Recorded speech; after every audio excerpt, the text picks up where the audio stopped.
everyone, welcome to the stream. Hello. Wait, where am I? Here I am. Hey, we're up, we're live for Noah. Sorry, what? Oh, there we go. I was like, are we getting a free win? What is going on? We get a free win? No, we're not. Definitely not. We're up against Snake Slayer. Very cool. One of the cooler clan CvC avatars. You know, nice little bezel around the edge, I suppose you'd say. Snake with a crown and a little skull at the bottom. Killed someone in his lair. He's sitting on his head. Oh, they're Russian or something like that. Cool. Snake Slayer. There they are. Oh, gone for 5 days. Naughty, naughty. Someone's gonna get kicked. Maybe they're on holiday. Anyway, hello everyone. Welcome to the stream. We've got a Hackmaster. We've got Demonic Emperor. We've got Novazite. We've got you, Deva. We've got J Brad. Uncle Dan is here.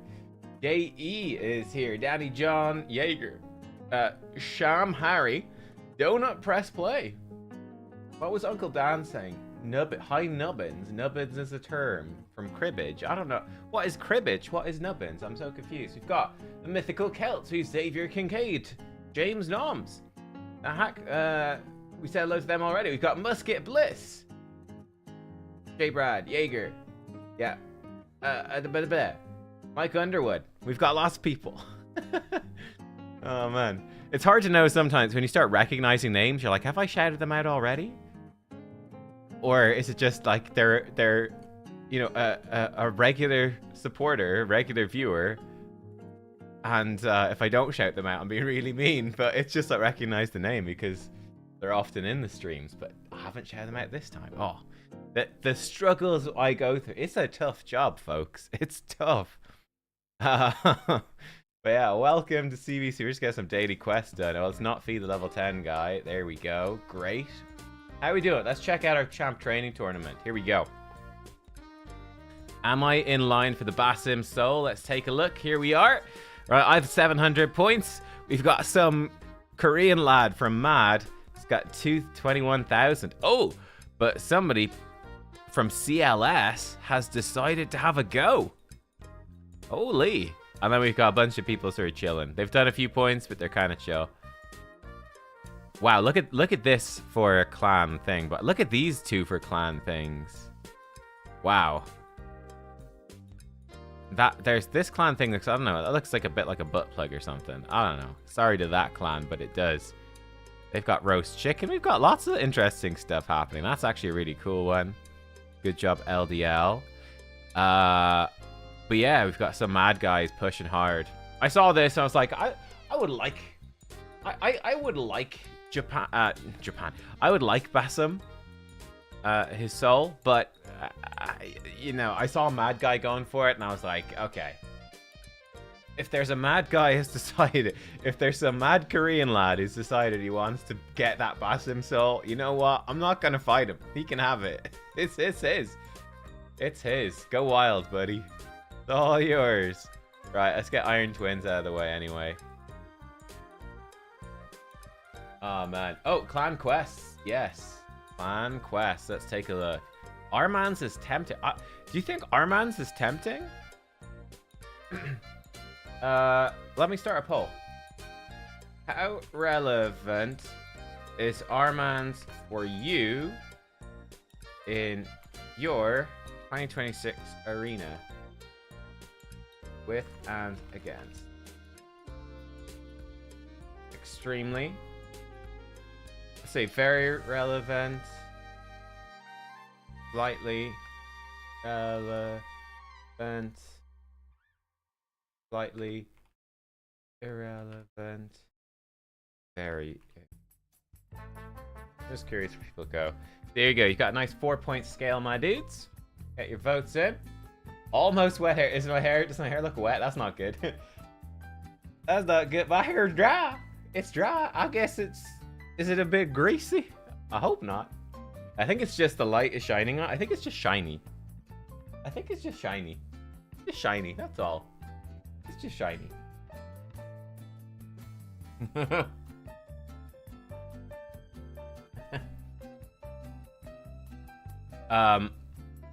yeah, what was I doing? Have I picked a quest yet? No, I need to pick a quest. A quest. A quest. Chimera? No. Ice Golem? No. Tag? Well, no, it's a spider tournament. Fire Knight? Increased speed in Tag Team Arena? Yeah, give me that. I'll take increased speed. Hydra battles? No. Increased defense in tag battles? I could probably do that. There's 100 of them. It's quite a lot.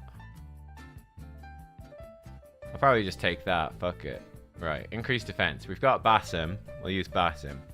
Fill a turn meter of allies in classic. Yeah. Easy. Ooh, we've got energy. I'm going to save that energy for later in the week. Resistance champs. Gonna grab some of this chaos dust. There we go. My clan. Oh, personally, I can't wait to be level 28 clan. So we're one of the few level 24 clans in the entire game right now. Like Sacred Pandas are 22. Mad are 23. 24, 23. We've got a couple of 24s, not many. And like even some 18, 21. But I mean, once we start getting that 1-star basalt every week, they're not keeping up. Oh, hang on, got delivery. Gotta go. Be back.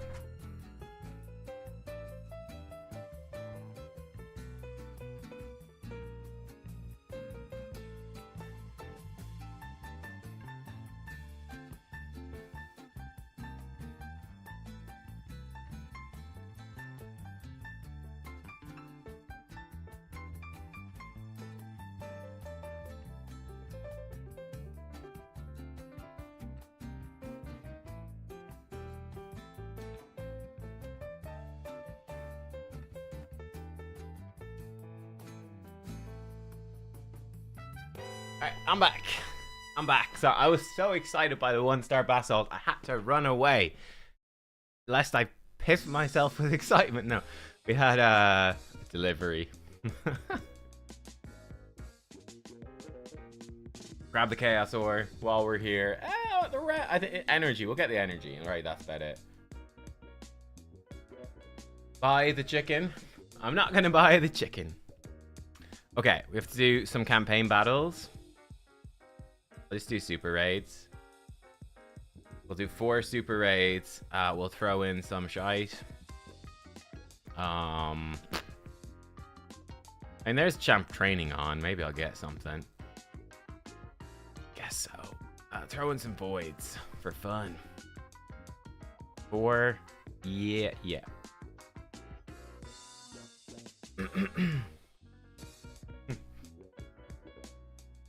But let's see, how are we doing? Let's we'll end the poll at 100 votes.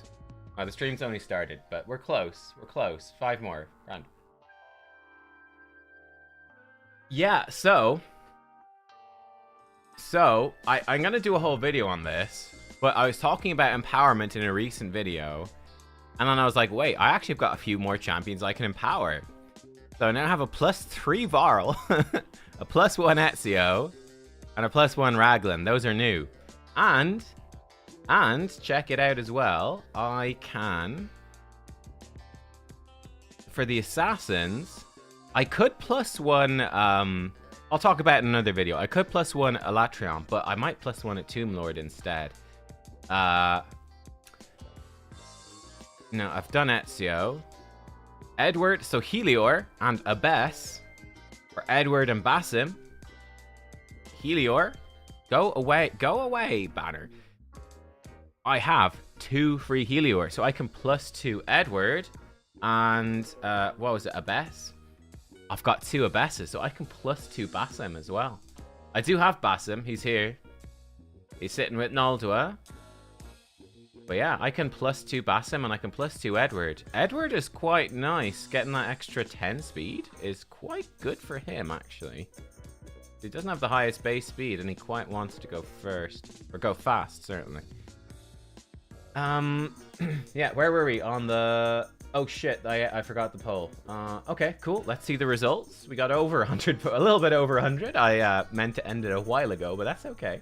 How relevant is Armans for you in your 2026 arena, both with him and against him? 33%, 1/3 of players say he is slightly relevant. 24%, 1 in 4, say he is very relevant. So in total, almost 60% of players, for them, Armans in their fights is definitely relevant. More so, only slightly, but still a pretty big chunk of people. 1 in 4 people total find him very relevant. But interestingly, 22% he is very irrelevant, and 21% slightly irrelevant. So for over 40%, of people, Armans just isn't that relevant in PvP anymore, which is very interesting. That's very interesting. I would say for me, he's like slightly relevant. I think it's fair. Or perhaps slightly irrelevant. I don't know. I guess it's a flaw in, in my presentation system. He'd be somewhere in like the... He's certainly not... for me, he's not very relevant at all. He's not very relevant at all. But I see him from time... I probably would say maybe even slightly irrelevant. Of being like... He's dropping down as a threat. He's still a champion you will see. He's not totally irrelevant. He's still a champion you will see. And sometimes you have to be like, oh shit, this Armans could be a problem. But yeah, he's fallen hard, man. He's fallen pretty hard for me. Compared to like Fabian's nice. Oh, Solinar. Attack Solinar. We'd lose, maybe. Poll is weighted towards being irrelevant? No. Like the poll itself, I had 2 options. I had 2 options for relevant and 2 options for irrelevant. I think it was very fair. Steal all their buffs. He's got... Oh, look at that. He gained a bunch of buffs. Dubious Servitude. Oh, he survives. That's unfortunate. Donatello passive triggered. Raglan kills Solinar. Oh, Solinar revived with Stone Skin. Thanks to the Nell. That's actually hilarious. Nell saving Solinar. What look at all the buffs he's getting from Nell. Oh lord. Look. Oh! Look all the buffs he's getting from Nell. Why did he not heal? Oh, he stopped the healing. Oh, he's totally wrecked us. He's totally wrecked my team. Look at that. Solinar just basically soloed it. Solo-nar. He basically soloed my team right there. That's disgusting, actually. To be fair, this guy's got some pretty crack shit. +4/+4? But yeah.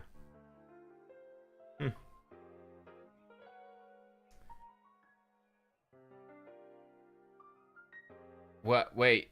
Armans is better at top level? No. Armans is worse at top level. The problem with Armans is that Wand of Submission messes him up, and now Mercurial messes him up as well. I'd say Lockout is actually very relevant at high level because of, yeah, you've got quite a few actually very strong Void legendaries now, like Solinar and Nell. So you've now got some more Voids who are really strong. Oof. Oh, he exploded the poisons. Okay, luckily Nell is dead, so he should be fine. And yeah, it goes through Mercurial as well. So I would say that Lockout, like Fabian, is also just ridiculously strong as well. He does a bunch of shit on his... Like, he removes buffs on the same move. He punishes revives. He does a bunch of really good stuff.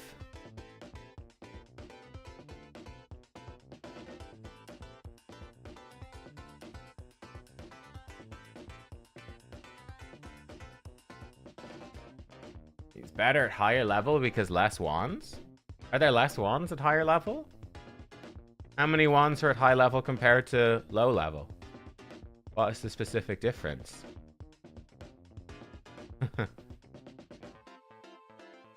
Like, I feel at high level, sure, they've got mythicals and stuff like that. But at low level, they probably just don't have any wands. I don't know. That's true. You're so smart and handsome, Nubraids. Thank you. I feel like I've offended you. Oh no. That feels very mean. Oh man.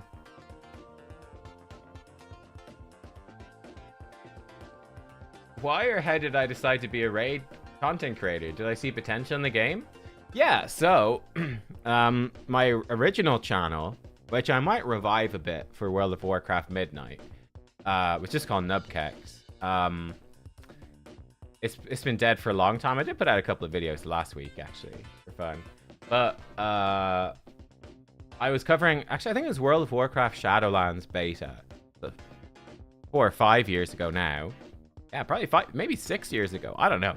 A long time ago, I was covering the World of Warcraft Shadowlands beta, and I got offered a sponsorship for a little game called Raid Shadow Legends, and I was like, okay, these, one of the few sponsorships I've got, and these guys actually look very professional, and they're paying a lot of money.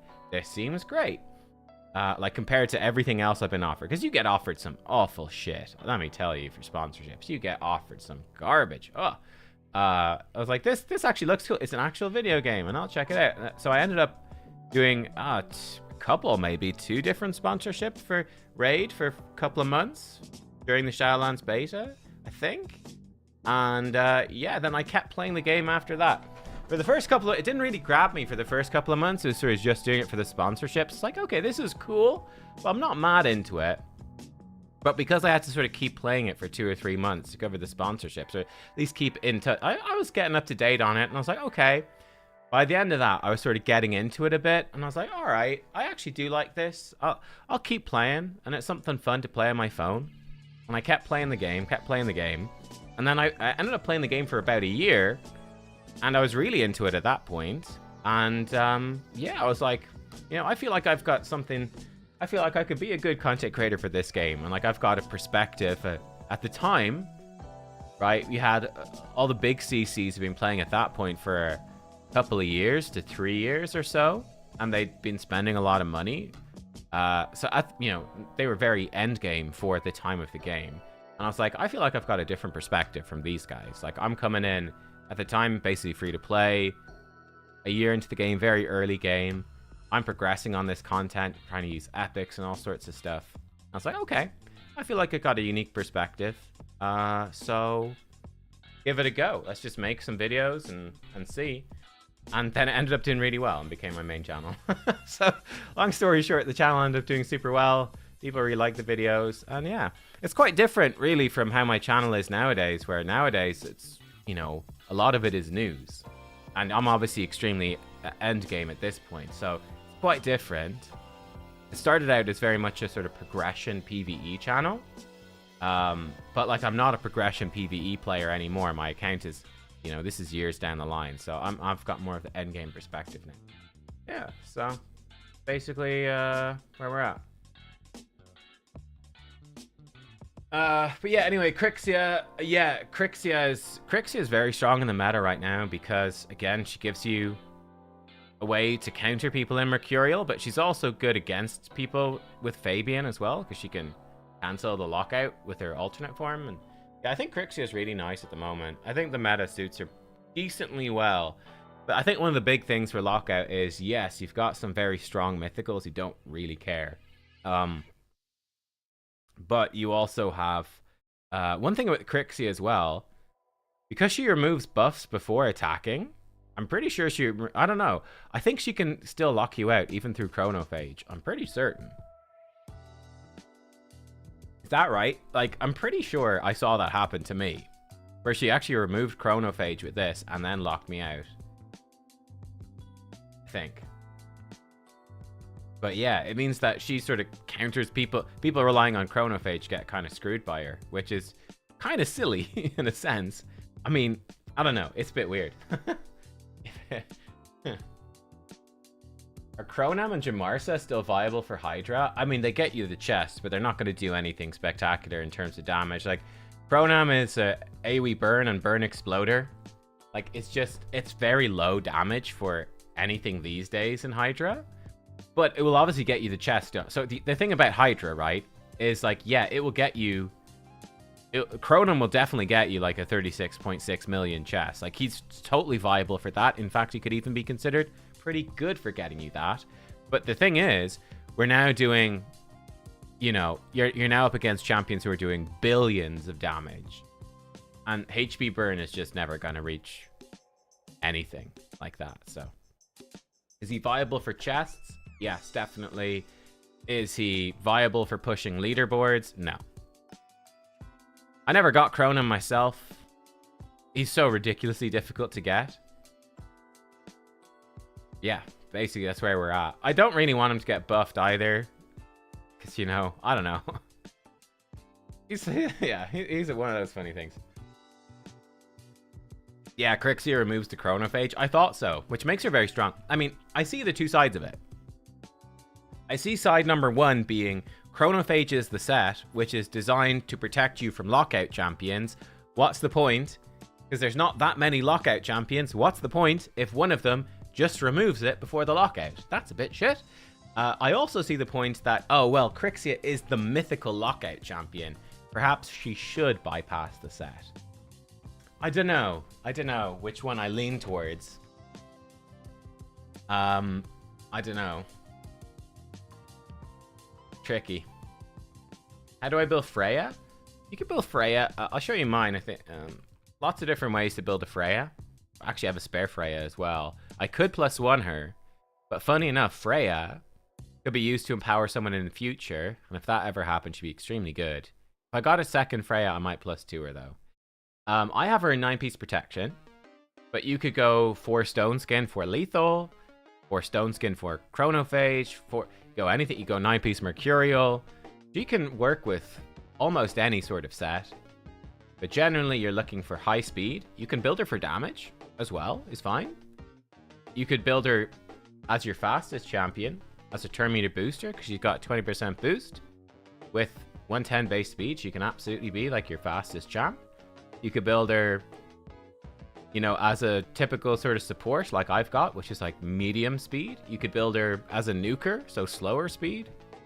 You want her to be, I'd say, faster than your nukers, so she can remove debuffs from them and boost them up. You want her to be a bit faster, but yeah, there's lots of ways you can build her. She's a very versatile champion.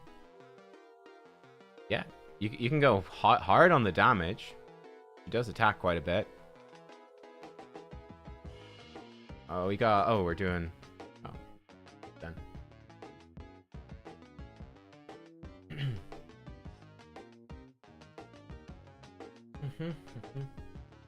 What's the hardest dungeon to progress and why is it Fire Knight? Yeah, Fire Knight's pretty tricky. You need like multi-hitters and you need good speed. It's like that's the key to normal Fire Knight, at least, is lots of speed, multi-hitters. Turn meter reduction is nice. Yeah.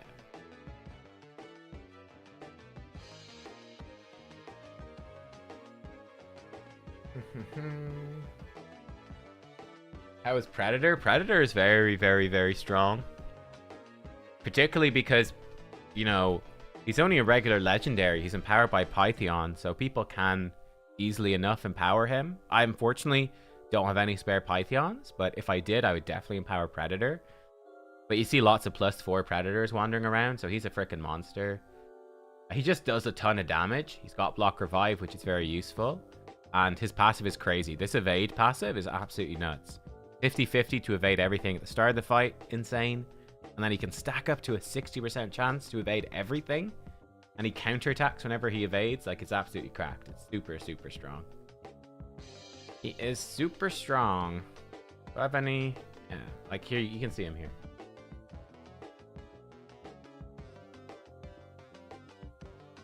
Do I think the anniversary fusion is going to be worth it?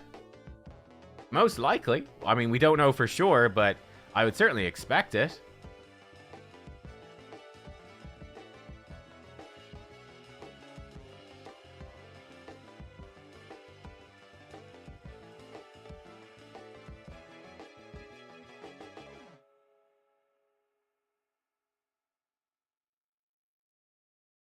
Yeah. I mean, the last year was Fabian for March. Then it was Arman's the year before in March. I mean, I think you can expect the March thing to be pretty crazy. And they're also dropping a new faction as well. So clearly March is supposed to, like, Argonite should be arriving properly. So clearly March is supposed to be pretty hyped up, right? Supposed to be a pretty hype month.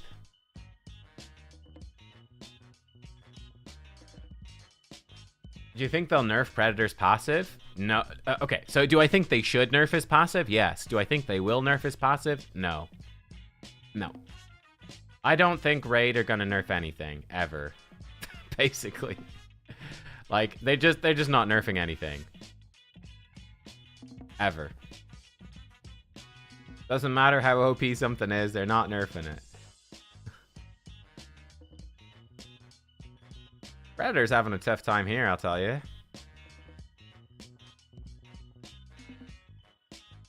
Poor Tara screwed by the Mercurial. Ooh, big hit. Big hit from him.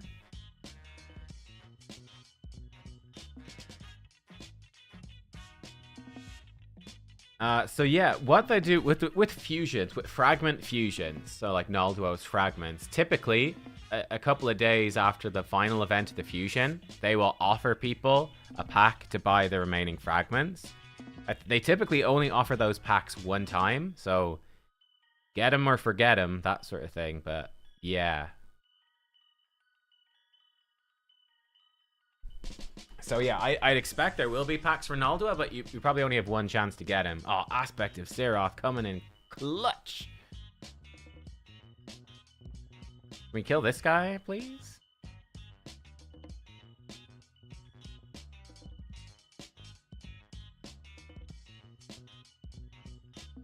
Actually, I think Predator will just kill him.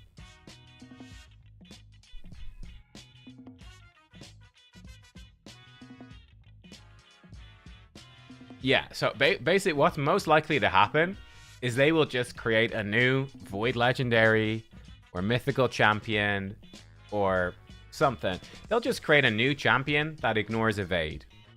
And they will sell that champion for thousands of dollars. And that will be how they counter Predator. They'll basically say, okay, here's a champion that ignores Predator's passive, and there you go. That's basically all that's gonna happen. I do think it's interesting. They've done very few good block passive skill champions. Even though block passive skills is like a good counter to a lot of this stuff. That was close. Oh, she got Raglan. That's not good.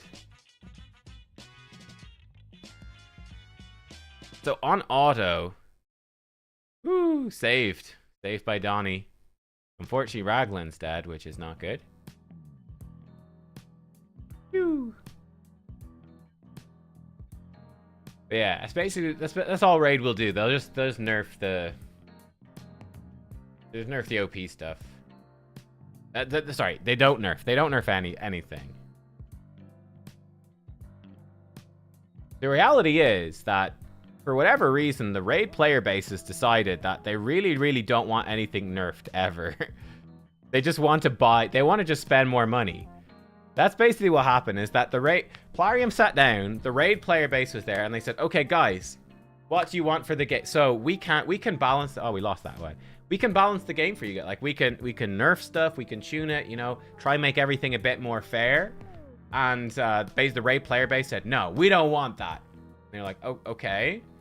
I suppose we could never nerf anything, and we could just sell you new champions constantly that cost thousands and thousands of dollars to achieve.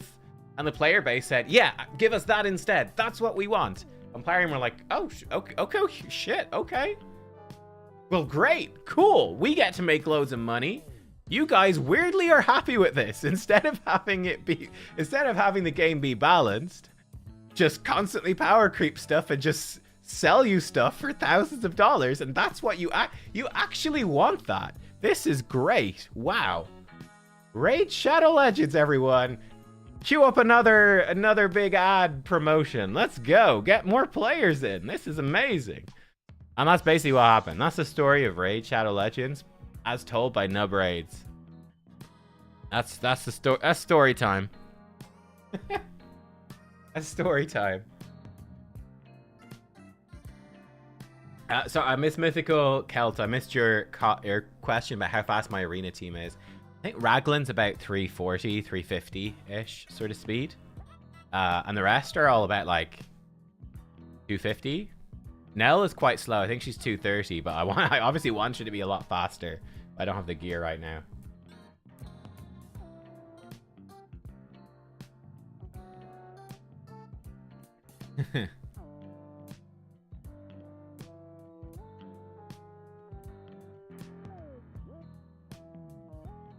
I mean, this is true because a part of it as well is, as you said, if they nerf Predator because people spent money for him, people be outraged as well. So, yeah, exactly. Which is why they're not going to do it, right? Raid are delighted. All they want, they're like, wait, so we just release these really OP stuff. The game balance goes absolutely off kilter. But people just keep buying it. This is great. And we never nerf it. Never nerf it, because you're going to upset them. Never nerf it. Just keep making shit. Aw, boo. Where's the ignore defense? All right, I guess we'll take the resist. That's dreadful. Yeah, just... just keep selling more and more strong shit. That's what they want, man. Don't nerf it. They'll be upset. Yeah, it's a go second team, yeah. Raglan, she has turn meter boost on her A1, but not very good, so. Are there only 8 likes on the stream? Surely not. Surely it's not only 8 likes. I don't even know if I can see how many likes there are. How can I see how many likes there are?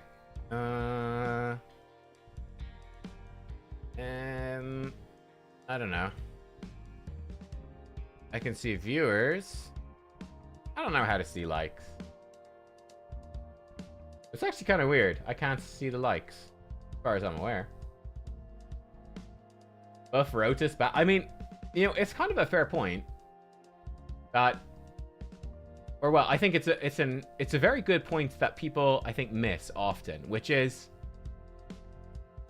when we say like, you know, they should. When I'm saying stuff like they should nerf champions and well, let me put it like this. I think the game would be better if they balance champions more often. Well, people hear that. People often hear and they say, Nub, you want champions nerfed to the ground and be totally useless. I'm like, no, that's not what I want at all. I don't want champions to be totally useless. I just want the stuff that's clearly too powerful toned down even just a little bit. But you can have, you know, it's not like you change something once and then you never return to it. It's that, okay, like maybe let's say Nice is a classic example. Nice, his alternate form passive is too strong, bring it down a little bit. If he's still too strong, bring it down a little bit more. Maybe you nerf Nice too much. Oh, Nice needs some buffs. It's a lot of work. Actually tuning stuff well. There's probably too many champions. And yeah, like there's obviously no profit in them for doing it really, so yeah. Anyway. They're never gonna nerf anything, so it's all elementary really. It's all just speculative. It's just a bit of fun, but nothing will be nerfed ever. Alters. Decrease enemy speed, sure. I think decreasing their HP is pretty good. Actually, decrease their speed. Chest, a medium chest. Just go down the side, I think, here. So we're unlocking the map. Oh, I actually do want to unlock this bottom part. This is a dead end, isn't it? Or maybe it's not a dead end. Oh, it's not, but there's a curio altar. But yeah, I mean, like, World of Warcraft is pretty interesting. So, funny enough, just to give you a totally different perspective on this, right? Because I'm playing I think a lot of raid players came from World of Warcraft as well. But to give you a totally different perspective, right? In World of Warcraft, they just announced that the next time they're going to do any balancing in the game isn't until the middle of March. Right? They're waiting for the new expansion and a couple of weeks of new expansion before they balance any classes. Right? The World of Warcraft players are disgusted. They're like, that is too long. We need balancing before that. Why are you waiting so long? We're really worried about this. If it was raid players were like, wait, you want to balance in March? Fuck that, man. Don't nerf anything in March. Just sell us. Give us more ways to give you money. Please. What are you doing? It's just very different. I mean, they're somewhat different games, so. But yeah, I just think it's an interesting comparison. The WoW players are like, we want more why is there not... We want more balancing than that. Faster, sooner.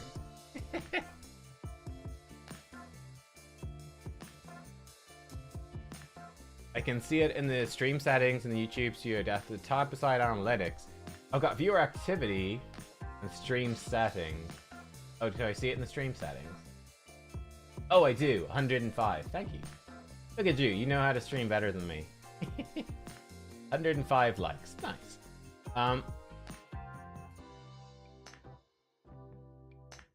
But yeah, there's clearly several champions they've buffed in the past that need bigger buffs as well. I don't know. They've been doing better recently.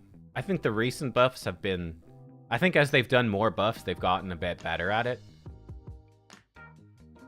Yeah, like the team is just clearly more experienced. It's quite interesting, right? They didn't do buffs for ages, and they're sort of struggling with it a bit, I think. I think that they've been doing a decent job recently. Because champion buffs are the best. Nobody minds champion buffs, right? Nobody minds when they buff champions. So that's what they do. They just buff champs.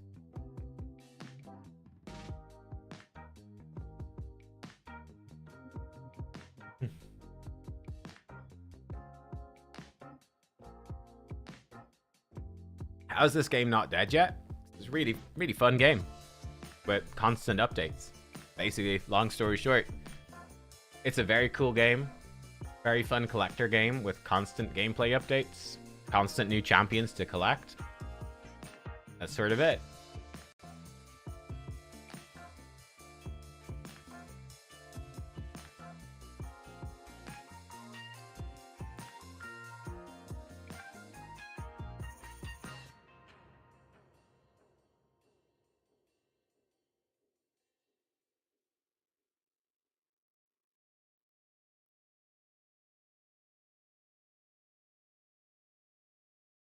I don't actually agree with that, Amox. I don't think endgame stuff is fixed, and that's why. I don't think so. I think it's more what Mr. the Memory said there, which is that it's more that people are spending money to chase this stuff, right? So they're not gonna. They want people to spend money to chase champions. They want new shiny champion. Go spend money. Go get them. Go with that. It's basically pay to win, right? It's you pay, you win. Simple as. Not you pay, it gets nerfed. So they want to encourage pay to win. They want people to spend money for the new shiny thing that kills everything, and they get a new shiny thing that kills everything. And then in a few months there's a new shiny thing that kills everything, and now you want that as well. They don't want people to think, oh well, if I spend money for the new shiny thing, it might get even toned down slightly. We don't want it to even be toned down slightly.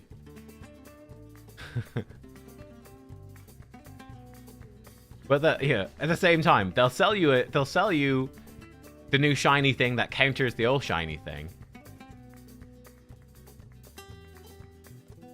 that you now need to buy. I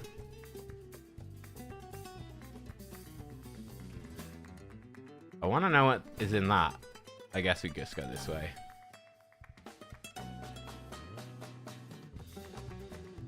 But yeah, anyway, rants about that. Whatever. You guys get it. I could rant about this for far too long. Again, as I said, it's all elementary.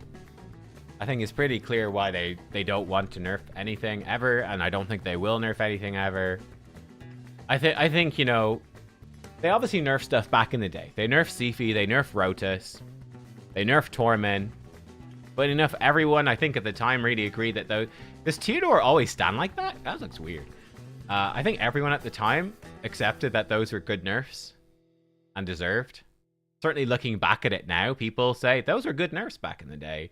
Funny enough, I'd say nowadays they could probably buff Sifi. A little bit. Not much, but just a little bit. But yeah. But anyway.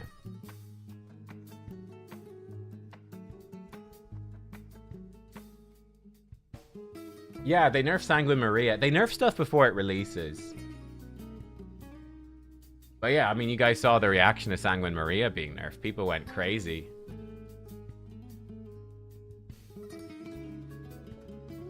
And that was a champion people didn't even have. Which is mad. People didn't even have her. People went crazy about it. Like, no, Plarium. You should give us a champion that just A1 spams bosses to death.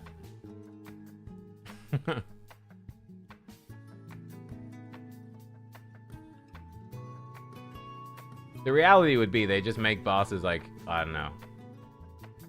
They just have to work in immunity. It's the same thing with like Seer back in the day, right? They just had to change lots of content so that Seer can't solo it, right? They had to basically put in another enemy max. They basically had to put in enemy max HP caps. Now they got multi-hit enemy max HP champions like Marius. So they destroyed all the old content. Now they've got bigger enemy max HP caps. Or more strict enemy max HP caps. So it was 10%. Now it's 5%. Might go down in the future even more. The event dungeon, they keep nerfing HP burn, all that sort of stuff. You know, they'll just change bosses in the future so that the broken stuff doesn't work.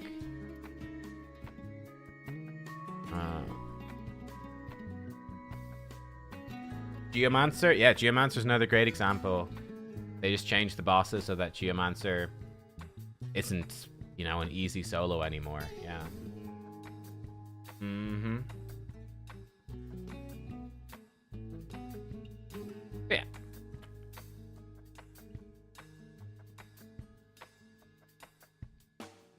I thought one of the weirdest takes was don't like change Trunda, but like change the boss so Trunda doesn't work. That's a weird take, right? Instead of nerfing one champion, change the boss to effectively achieve the same goal of nerfing one champion, but have a bunch of ripple-on effects. That was an odd take. Funny enough, they did change Trunda, but they fucked it up, and she's still the best, which is quite funny. Quite funny. What was the point of all those changes? Who knows? But yeah, I think, look, I think the one thing that you could hope for, you guys have got me really ranting on this, right? I think the one thing that you could hope for, and could actually happen, champion nerfs, never gonna happen. What could actually happen is perhaps more buffs more often. That might happen. Maybe.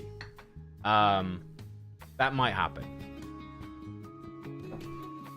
Like I said, I think the buffs have been good, and I think the buffs being good, like, number one, they started buffing a lot of the weak mythicals. Like, if you look at the mythicals, a lot of the mythicals have been buffed. They've really made that a big focus. Why is it such a big focus? Because it means that buying primal shards and pulling mythical champions feels good. You're not going like, oh, well, there's 10 shit mythicals and they're never going to get better, so I just spent, you know, I just spent 50 bucks, 100 bucks, 200 bucks, got a mythical, and it's trash, and it's always going to be shit. I hate this game, I quit, I'm out. You don't want that to happen, right? Instead, the way it is you go, most of the mythicals are actually extremely good. And even the bad ones, it's like, okay, this mythical kind of sucks. They're probably going to get buffed within the next few months. Like, they're probably going to get a huge buff. And whenever for most of the mythical buffs, there's been a few swings and misses. For most of them, they've often made the mythical extremely good. Like, it's like Garol, like Ashnar. There's been a few really, really good buffs. So you're like, okay, the shitty mythical I got, that sucks. Maybe they're actually going to be really good in the not too far future. Okay, cool. They made that a big focus. I think that's been a pretty good success. Frolny still sucks. Yes, Frolny got buffed. His buff was bad. He was one of the earlier ones to get buffed. Fjorad as well. The poor dwarves have done badly. Fjorad got buffed. His buff still kind of sucks. But apart from those two, Mezimel got buffed. Hers was a bit shit. Most of the others have been really solid. But yeah, I think like Aphidus, alternate form, could do with, you know, some extra HP or something. You just don't use his alternate form. That being said, Gallius buff was incredibly successful. Yeah, most of them have been really successful. I do think Fjorad and Frolny and Mezimel, they need to revisit them again, no question. Polara's another obvious one, but yeah. But the thing is, they probably will, right? The rate they buff mythicals, they probably will. Now, the other thing they've really done in the last year, they really started buffing void legendaries. I mean, you just look at the ogres. The Ogren tribe is a great example. Like, fuck me, they buffed all those ogres. Like, loads. And they've been buffing tons. Like, they buffed whatever. Raglan was a really big void legendary buff. That's been really, really fun. I'm sure there's others as well, but like, they've been buffing them pretty consistently as well, which I think is a bit of a push. I think basically what happened on Plarium's side is they said, you know what? People aren't buying void shards anymore. People are just buying primal shards, and the void shard sales are disappearing. I think what Plarium's basically made it a plan, I think pretty clearly over the past, I would say, year and a half, after they'd had mythicals out for, you know, about a year, and they're like, okay, the mythicals are coming out, they're working well, primals are selling, we're buffing lots of mythicals. I think about a year and a half ago or so, they said, okay, we need to fix the voids. They started releasing a lot of really crazy void legendaries, like Klazag, Cecilia, Neve, loads of them. And they've started really buffing up the void legendaries as well. Like, Togron got buffed. Bellatar's been buffed. Diamant's been buffed. Klazag is new and he's absolutely crazy. Right? They've really made that a focus as well. Solinar, again, new void legendary, absolutely crazy. They've really trying to be making the void legendaries juicy again. Where I would say about a year ago, you would have been going, there's not really any point in buying void shards. It's all about primals. It's only about mythicals. Like, there was Taras Marishka, but that was about it. They've really, like, Cecilia's crazy. Titus is crazy. In High Elves, Solinar is crazy. Sacred Order, anything new there? Noelle's the newest one. It's been a while, but she's very good. They buffed Sir Nicholas. He's now extremely good with her. The others are a bit old. They buffed some of them not so successfully. Bayek is crazy. Like, they've really been trying to bring out... Over here, they're all a bit older. Marius was the last one for Skinwalkers. Gaelitz? I think he's a bit underrated. He's pretty cool. But like, they've been making a pretty concerted effort. Chalco is not crazy new, but he's decent. Gaspard is pretty darn crazy. Yeah. Like, they're old. They've been making a big effort. Augustin is good. Queen of Hearts, good. They've been making an effort to keep those relevant. I think if they do bring out, like, Void Mythicals, if it's in a new shard type, I'd guess there'd be a new shard type. Be like, you know, as Primal Shards are to Ancients, there'd be a new Void shard type would be that Void Shards are to new type, basically. Ancients to Primals, Void Shards to Void Mythical Shards, and yeah, you get some Void Legendaries for it. Kind of exciting. Yep. But yeah, I think Void Shards are now something I think they're selling again. I mean, I don't just think that they're selling Void Shards again. I mean, I saw the videos. you saw the videos. There was multiple content creators going all out, sometimes on several different days and several different events for Solinar, right? They're clearly selling Void Shards again. So yeah, I think that I think the champion buffs has been a pretty big part of that, which is, okay, again, they've been pretty consistent at buffing up Void Legendaries, even though, you know, there's definitely a bunch of shit ones, definitely, but they've been pretty good at tuning them up and making them feel good. So yeah. There we go. That's my rant.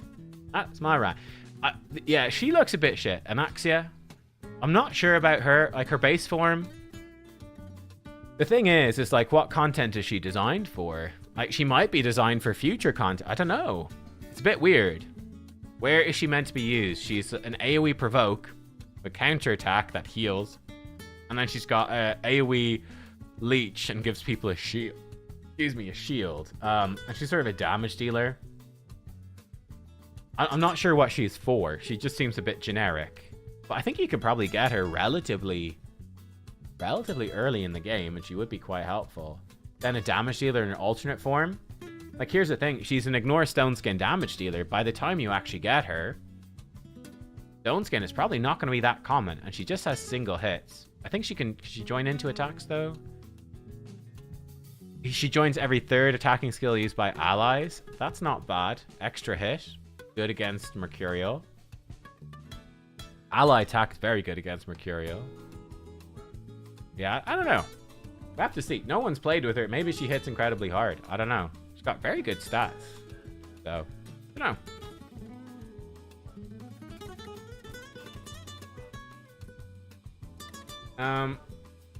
Which faction needs a good damage dealer next? Dark Elf? I think Dark Elves... Okay, I'm looking up. I've got Aphidus. Aphidus and Arakoa are both extremely good damage dealers. I think they've got Xenomorph recently, who's very, very good. I think Supreme Kale is very good. I do think that like, Ray and Foley are both old champions that could do with a buff. So, Queen Eva's pretty good. They're not the worst. Ruel could do with a bit of a buff. Zavia. There's a few champs here that could be buffed. It's not a bad one to see a new damage dealer. But they've got a few. Damage dealer. I feel like Undead is a bit lacking. I mean, they've got Gaspar, but a little lacking in damage.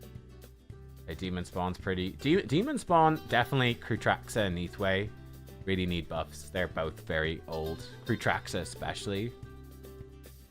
I mean, Argonites is the obvious answer. Apart from Argonites, Vatican's fine. Dwarves are excellent. How are Barbarians for damage? Apart from Thor, they got Raphael as well. They're probably okay.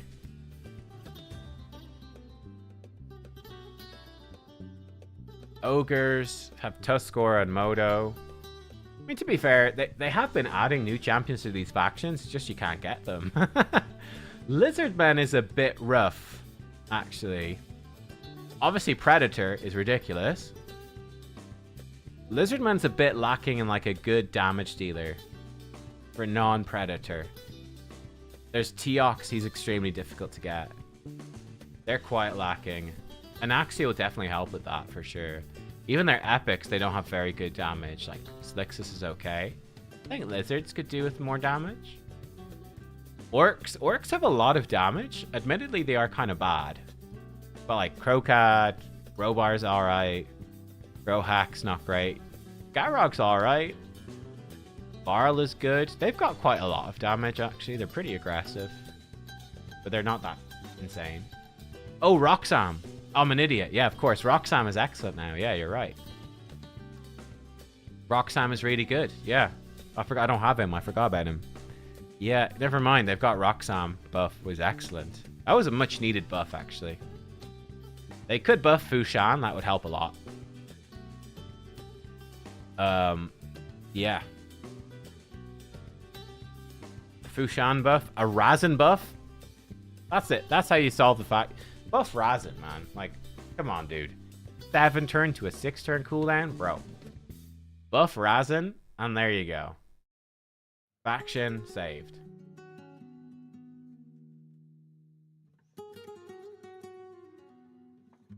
Faction saved. I mean, I found lizards extremely easy because I've got Lazarius. So, like, basically Lazarius with a Python backing him up. Romantu is good. I've got Krisk as well. For me, it was a very easy faction, but it is lacking in damage. It's buff Razin and it's fixed, I think. Yeah.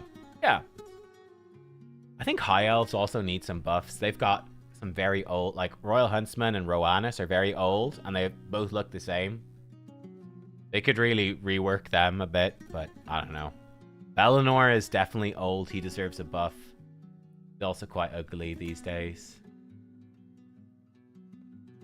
Ethos got buffed before. High Elves is pretty old in general. They're not actually that strong. Sort of Galathyr and Solinar carrying the faction. Prisma's good as well. They're sort of carrying the faction. At least they added in Lysanthyr. He's alright. Fina's obviously insane. I mean, it's really hard carried by a few. Yeah. Yeah. There you go. So actually, a few notable reworks. I think, for me, I would say Ray is a big one to rework. I think she's still visually super cool. But she's way out of date, right? Speed in dungeons. AoE, 6-turn cooldown AoE. Removes buffs, 70% chance to freeze. 6-turn. 4-turn AoE, more damage against targets under debuffs. AoE A1, 50% chance to decrease defense. She could really do with a huge buff. And I think she'd be a good one because she's visually awesome. She'd be high up my list of... I don't have her, but I'm like, she should be cool. Ray should be way cooler than she is. So a Ray buff would be high up my list. A Razin buff would be way up my list. And I think those would both help a couple of these pretty hard. Prisma, yeah, Prisma's great. Prisma's pretty cool. Got a backup revive, nice. But she's got the big ally attack, right? Highest crit damage ally joins in and ignores 35% defense. Pretty sick. Prisma's cool. Interesting champion for sure. I do like Prisma. Bunch of stuff going on. I would definitely use Prisma if I had them. Like, this is cool as well. Got some cool stuff going on. Yeah. Energy there. Grand. I'm just gonna slap energy into, I don't know, just get some Phantom Shogun rolling or whatever. Roxanne hits like a... Yeah, Roxanne is a really, really, really good now. I didn't get around to testing him myself. I was definitely thinking of moving him up my tier list a little bit. I think I've got a green dot on him, but yeah, he's cool. He seems like you just build him like sort of standard damage, hybrid damage dealer with accuracy, and he's just gonna slam. Seems sick. They did a good job. I mean, like I said, they've done a good job with buffs, right? The Roxanne buff was excellent. The Bambus buff was excellent. Poor old Bambus, I mean, he's getting a little bit screwed because of the purple boss in Faction Wars, but apart from that, excellent buff. Like, they've done a good job, right? The buffs have actually been pretty darn good. Pretty good. Yeah, Ray isn't bad. Ray's not bad. I know Tyraku used her a ton, but I mean, like, this is just great. This is so clearly an old move. Like, if this was 2026, it'd be like AoE attack, double hit, each hit removes all buffs, each hit has a 100% chance to freeze, automatically activates this move whenever an enemy gets their turn meter increased, decreased, or if they target your champion directly, and it has a 2-turn cooldown. I don't know. Like, you know, it would be something absurd like that. 2026, right? Oh yeah, all the Doom Tower champions. Oh yeah, they're so bad. They just don't care about them, do they? They just don't give a shit. It seems like they basically just said, fuck it, the Doom Tower champions are just irrelevant. By the time you get any of them, you will never use them. Like, do you guys use any of the Doom Tower champs? I use Varl a little bit, and I use Euros a little bit. That's it. Euros and Varl. And maybe use some of them in Cursed City a bit, but that's about it, right? Yoshi. I like Yoshi. I don't think he needs a huge buff, to be honest.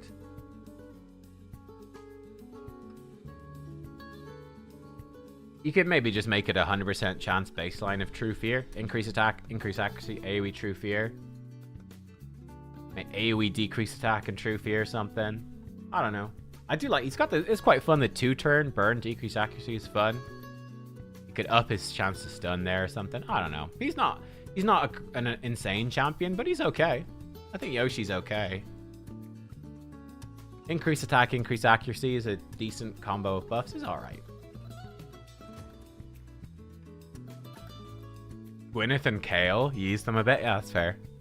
Yeah, Gwyneth for Cursed City is very nice. And yeah, Dark Kale is decent. But yeah, I think most of the Doom Tower champions, they've also said they're never going to buff epics, which is a bit sad. But they're never going to buff any epics.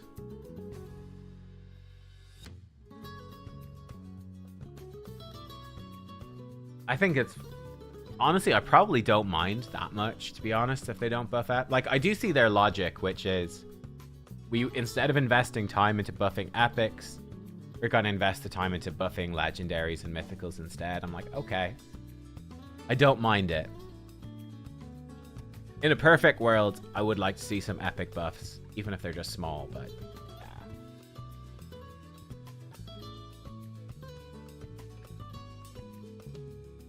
If I had to build a dream Bannerlord team with Aislinn, Dream Bannerlord team, so Aislinn, Taras, Marishka, and maybe Joan? I don't know. There's also something to be said for the Aislinn double Taras Marishka. It's pretty strong.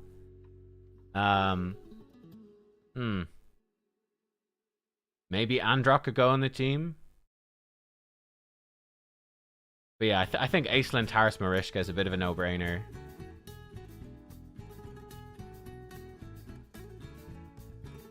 And then Joan or Androck. That's probably the dream Bannerlord team.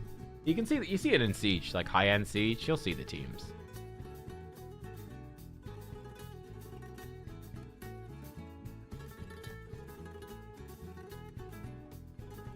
Siegfried the Nephilim deserves a buff.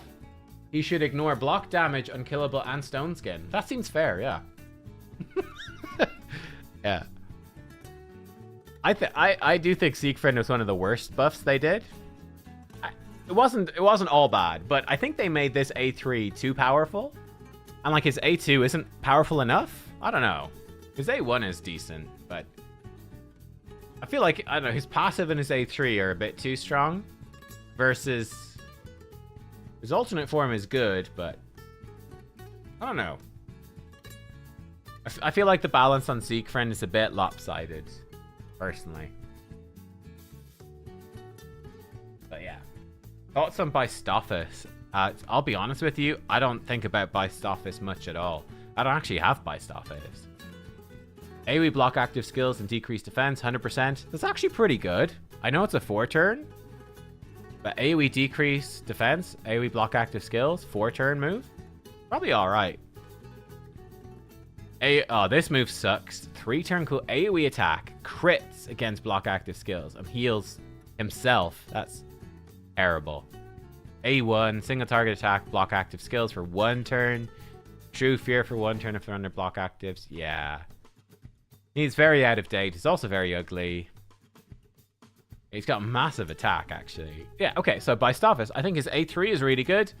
I think his A2 is shit. His A1 is fine, but a bit weak. Yeah, that's about that. And he's got no passive. But he's got really good A3. Who's good for the diabolical dice? Carnage is a perfect example. Any damage dealer, any crit-based damage dealer that's also building accuracy. So any hybrid damage dealer. Carnage is perfect. He's a high accuracy attack-based damage dealer who actually crits and therefore can take advantage of the increased damage. Yeah, who else? Who else? Let me take a look. What champions do I have that it would be good on? So you're looking at attack. That are arena relevant. A damaged Lazarius, it would be good on. If you've got a damaged Lazarius, it would be excellent. Not that many, actually. It would be good on Michelangelo.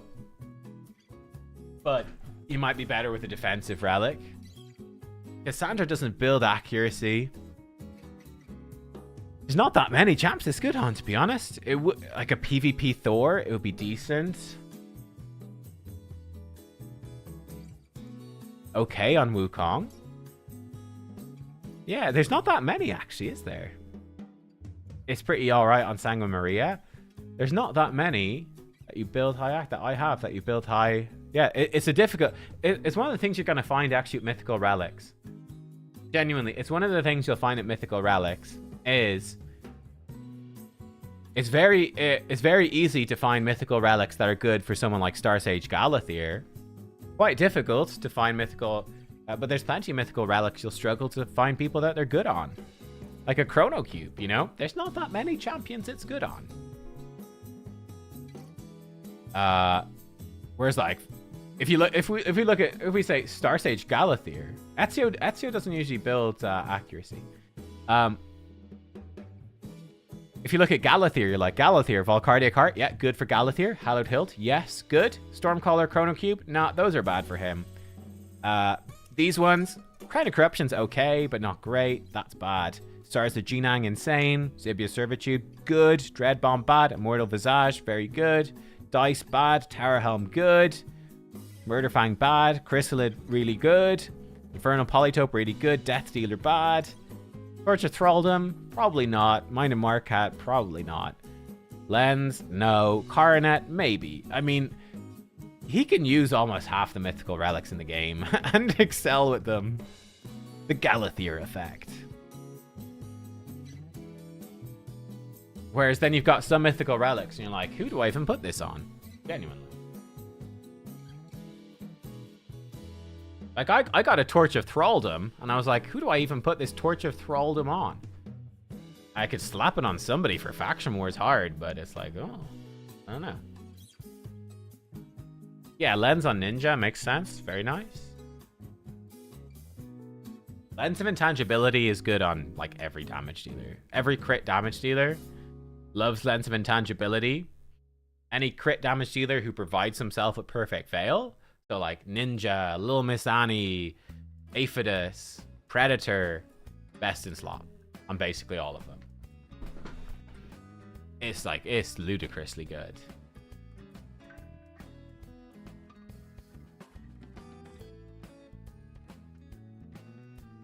Yeah, mythical relics are really difficult to get. Like, you basically need to be endgame. Like how do you, like, I mean, look at, how do you get mythical relics? So standard is from anywhere. Chimera, ridiculously endgame. To complete Chimera trials, you need stupidly good gear, you need stupidly good champions, and they basically need very high soul levels. At least the damage dealers need very high soul levels as well. It's very difficult to actually get these. Very endgame. The event ones, typically you need to be maxing out hero path events or winning tournaments during the limited time events. Very difficult.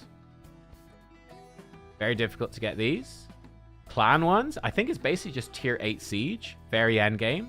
Live arena, you gotta complete the live arena seasonal milestones. Again, very endgame, very difficult. Maybe do it late game, but it's very difficult.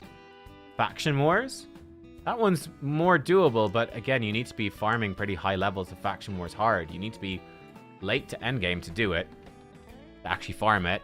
Grim Forest is somewhat accessible. I actually think you can do that late game.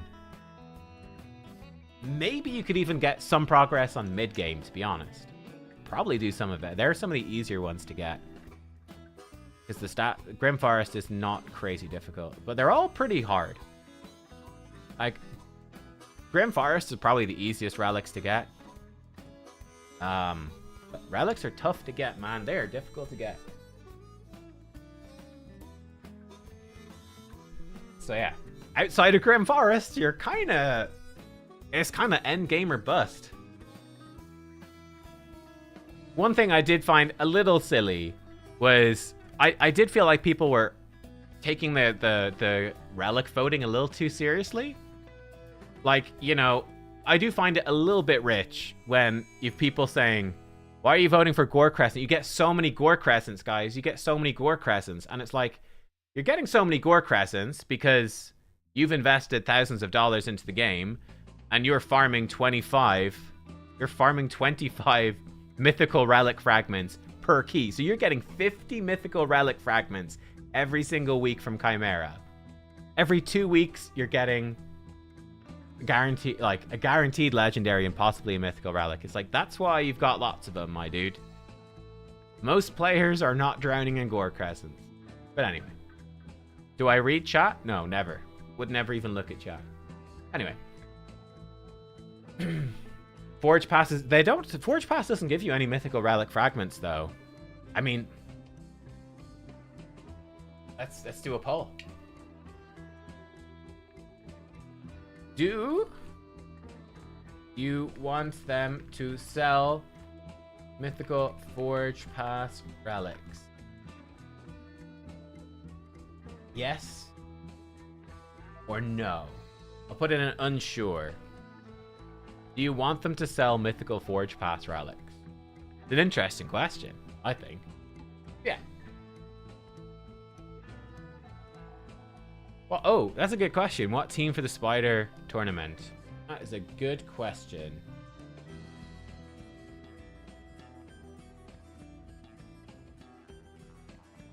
Lucky enough to have both Cube and Stormcaller, but only one Gore Crescent. That's crazy. Yeah, Stormcaller's incredibly good. But I think, I will say, on terms of Chimera, I think Chimera, surely they're going to change something about this game mode. Because we know that auto battles are coming. Auto battles for Chimera are going to really suck. I mean, so I can do it easily. I just do this shit, right? I just throw in my Titus team. It will auto through. 100% successful every single time. Zero thought required, but it doesn't do any trials. Whereas trial teams, though, you kind of need to play manual. Like, trial teams just do not work well on auto. So, I don't know what they're going to do about that. Maybe they're probably just going to leave it, to be honest. Like, they'll probably just go, okay, you know what? People who want to manual can get loads of... And they've got the right champions and gear. They can go and manual and get the stuff. And other people don't. I don't know, but... Spider, probably, yeah, Marius does make sense. Just solo with Marius, right? Let's take a look. Let me get this up. I might need to sign in to the optimizer. Hopefully it'll just log me in.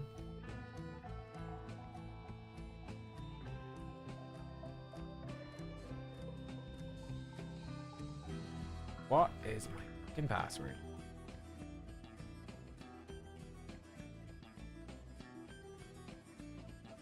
Ah, I've got it. Okay.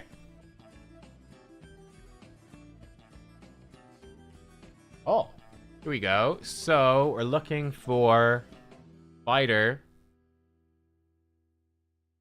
Look at stage 10, first of all. Say 100% success rate.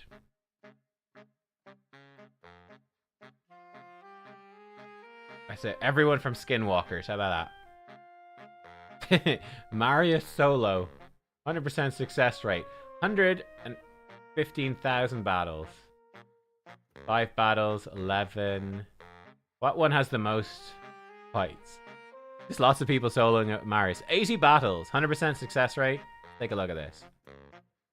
So 9-piece Slayer Marius. I mean, he doesn't have that much, to be honest. He's got 270 speed, and that's about it. 9-piece Slayer. So that would be the way to do it. Let's see if we can build it. Take Marius. I think I do have a 9-piece Slayer build for him. Ooh, or do I?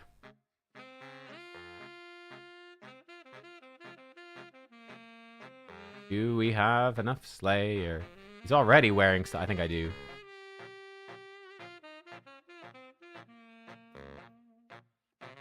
My Slayer accessories are pretty bad, but... we're pretty close. Maybe that's a champion preset. I already have the preset. Oh, lovely. Let's look at Kale.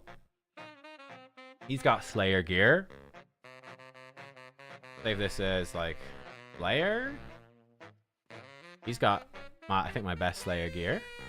Take a look at Marius. So, flip that on. Yep. This looks good enough to me. He's got even an attack chest. It's probably fine. Attack boots.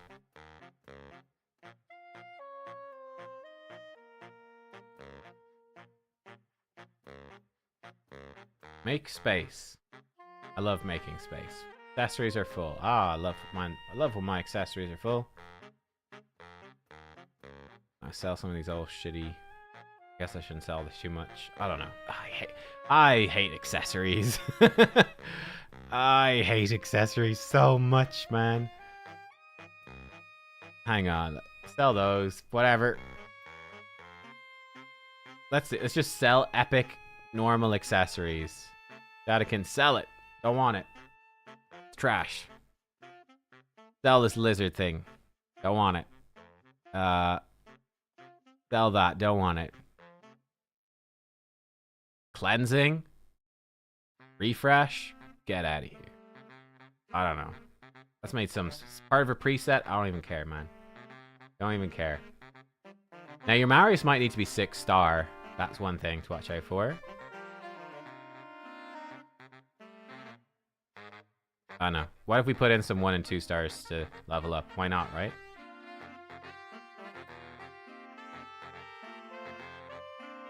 Not super rated until we're sure it works.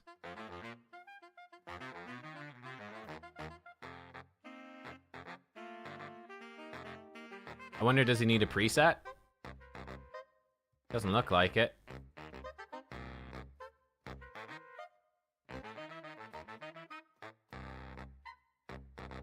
He has Cat's Gaze as well. Now, this is a little slow. Does he have a preset?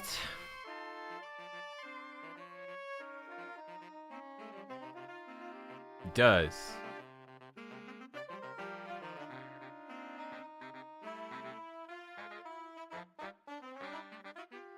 Weird presets.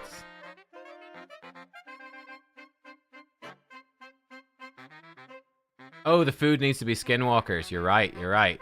You're right. So we need to go faction only. Has to be skinwalkers, doesn't it? You're right.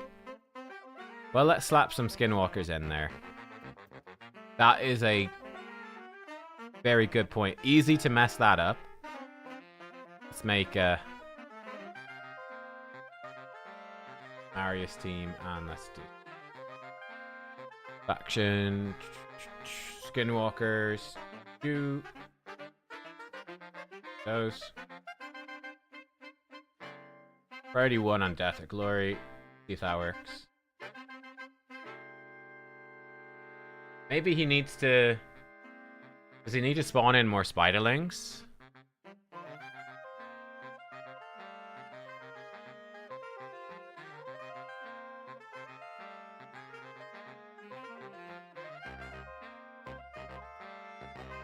No, okay, that's it. So, okay. Right.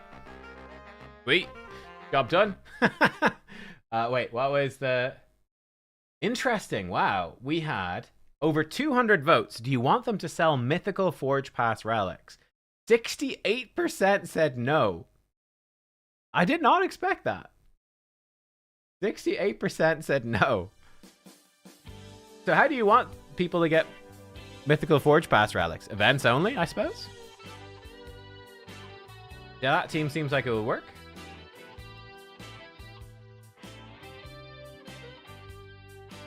OMG says, hi, really enjoy your videos. Short question. If I have a few bad duplicate legendaries, is it worth it to try get Sir Nicholas with tokens if I have Lady Noelle? Maybe. I'm not super sure. Maybe. I don't think anyone else here is worth buying. They care so little about this content that the portraits are squished, by the way. The aspect ratio is not even correct. Like, look at them. They look wrong. Sir Nicholas, maybe. You're giving up 8 legendaries. It's a huge amount. Maybe. They are a good combo.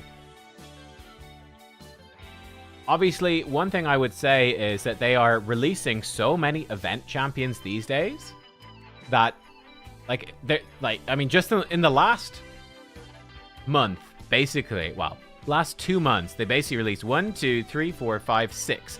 6 new legendaries that are empowered by old legendaries. Like, they're releasing these pretty quickly. So old legendaries can actually become relevant as ways to empower new shiny legendaries kind of quickly. I'm going to do a whole video on this, but it's something to watch out for sure. Yeah, you could have, I don't know, you need to be careful about empowering. Like, any champion that doesn't empower a specific legendary is like, it's a risk to empower them because they might be better for something in the future. But I don't know.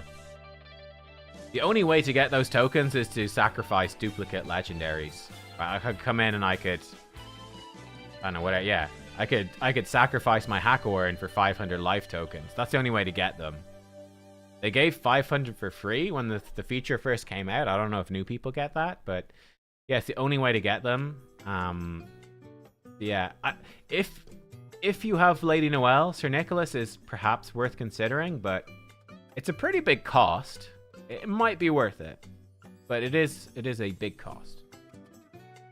Yeah. Even a totally trash legendary can empower a new shiny legendary and actually be quite good. In a weird sort of way. Marius is pretty good against my team. Yeah, Marius is very good against my team. We're just dead. Ouch. Ouch. That hurt. Let's try a different team. Let's try the Bayek team. Where's the Bayek with chicken? The Bayek with chicken team. Let's fight an Armans. But it's true. If you have enough, like, let's say... well, Ghostborn is a very good example. Ghostborn. It's worth having a copy of Ghostborn. Just to have the champion. Why not? After that... Yeah, I totally see the point. Pew! Oh, we're in trouble. We're gonna get nuked. Oh, this is gonna hurt so much. Oh, he actually did crit the chicken. He has more accuracy than my chicken. That's embarrassing, chicken. How'd you manage that? What was I gonna say? I forgot what I was gonna say, but it was really cool. What was I saying before I got distracted by the chicken? Yes. So let's say you've got someone bad like Ghostborn or Foley. It's probably worth just stockpiling their duplicates for when they do empower somebody actually good. But if you've got enough to +4, let's say you've got enough champions to +4 Ghostborn, or +4 Foley, or someone bad, or +4 Ray, probably better off just waiting. And then you could use any extra copies. You could probably unbind those to get the Sir Nicholas. Or just use the extra copies to fill out Faction Guardians or something. But yeah, I would definitely be... They release so many... The long story short is they release so many event champions these days. And they tend to be extremely good. It is worth being prepared to grab empowerment for them. Like for me, I'm able to come in. When I get Basim, I can +2 Basim. When I get Edward, I can +2 him. That's kind of great. Makes them a lot better, actually. Oh. Ew. Don't kill me, Mr. Wukong. No, you're dead. I'm loving this team. This team is really fun. Was Sir Nika guaranteed? Not recently. They did a guarantee. I think they did guaranteed Sir Nicholas at the same time as Lady Noelle. So I think whatever year that was, 2024? Was it 2024? Maybe. They did, like, Noelle was the Christmas fusion, and then they did a December Titan event that gave Sir Nicholas. Yeah, they didn't do that this year, did they? We didn't get a Yuletide Titan event, which was a bit sad. I think there's plenty of cool champs they could have given away. Like, they did one for Tormund, they did one for Sir Nick. I think they didn't do one this last year, which was sad. What do I typically buy from a clan shop at endgame level? I typically get the energy. I typically get the chaos ore. I'll get the charms if they're good. So like speed charms, crit rate charms, accuracy charms. Yeah. And that's most of it. Chaos ore, chaos powder, energy, good charms. 4 hammers now, I suppose.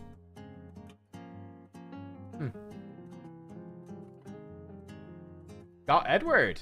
Where can he be used? Edward is okay for arena. Good for faction wars. If you're using Cassandra, he does go very well with Cassandra.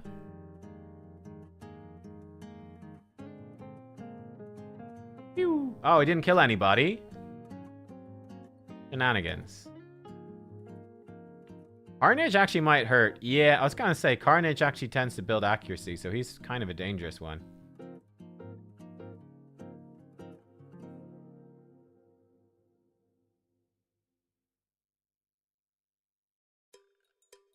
They really need to nerf Polymorph as well.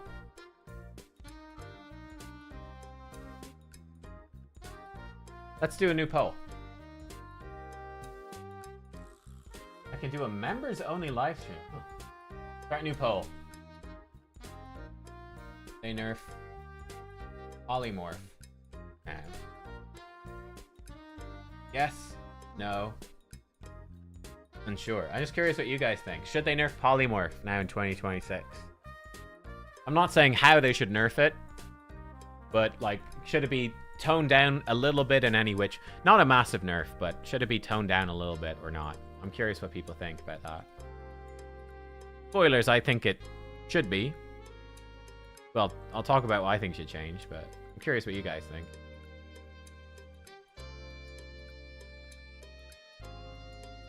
What?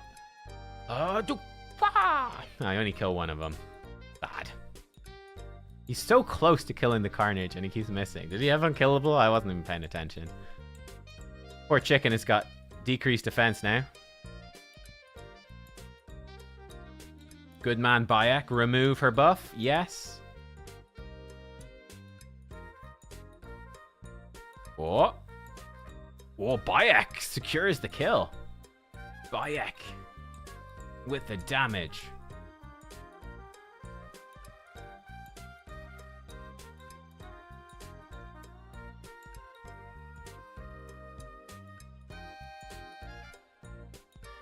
Interesting. It's actually very close. This poll is very, very close. Very close. Yeah, we'll stop it at 200 votes. We'll see what people think. Pah! Come, motherfucker!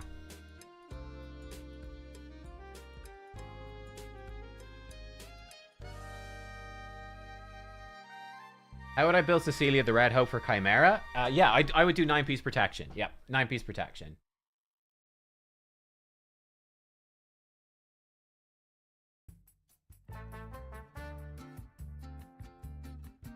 Okay, let's actually end the poll. Read through your comments. It seems 150 votes. It's pretty close. So we have 42% said yes, they should nerf polymorph. 37% said no. Very close, and 21% are unsure. Honestly, it's a very split vote. It's basically a 50-50 vote, pretty much, with like unsure people going either way, I would say. So yeah, it's pretty much 50-50. Slightly more yes, but pretty much 50-50. The way I look at it is, yes, a couple of people said a couple of things here, which I think are very much true. Antipoja said Wand and Mercurial sets have already sort of taken care of polymorph. And 100% they have. As someone else said, I barely see polymorph. Novazite said, I barely see polymorph in the top end live arena. Indeed not. But in terms of the nerf, where someone else said, I think what Syndragor said to me stands out for me personally, which is 2 turns polymorph should never have existed. I think that's a big thing. So yeah, I think that. And someone else says sheep, the speed of the sheep is a problem. So funny enough, even though polymorph is very much countered by Wand of Submission, that's the big problem, right? Wand of Submission. There's also Pinpoint set. That's a bit of a problem. Not the end of the world, but it is a problem. Oh, he switched back. Interesting. He ran out of moves. This is a long fight. Mercurial everywhere. Oh, almost got him. But not quite. Uh-oh.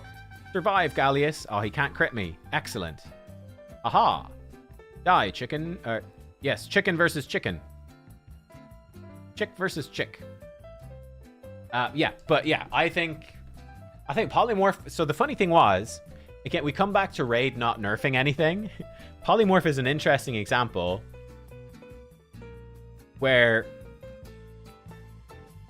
I think, funny enough, polymorph is really OP because it can trigger for 2 turns and it reduces your speed to like 150. You're stuck at like 150 speed, which is just brutal.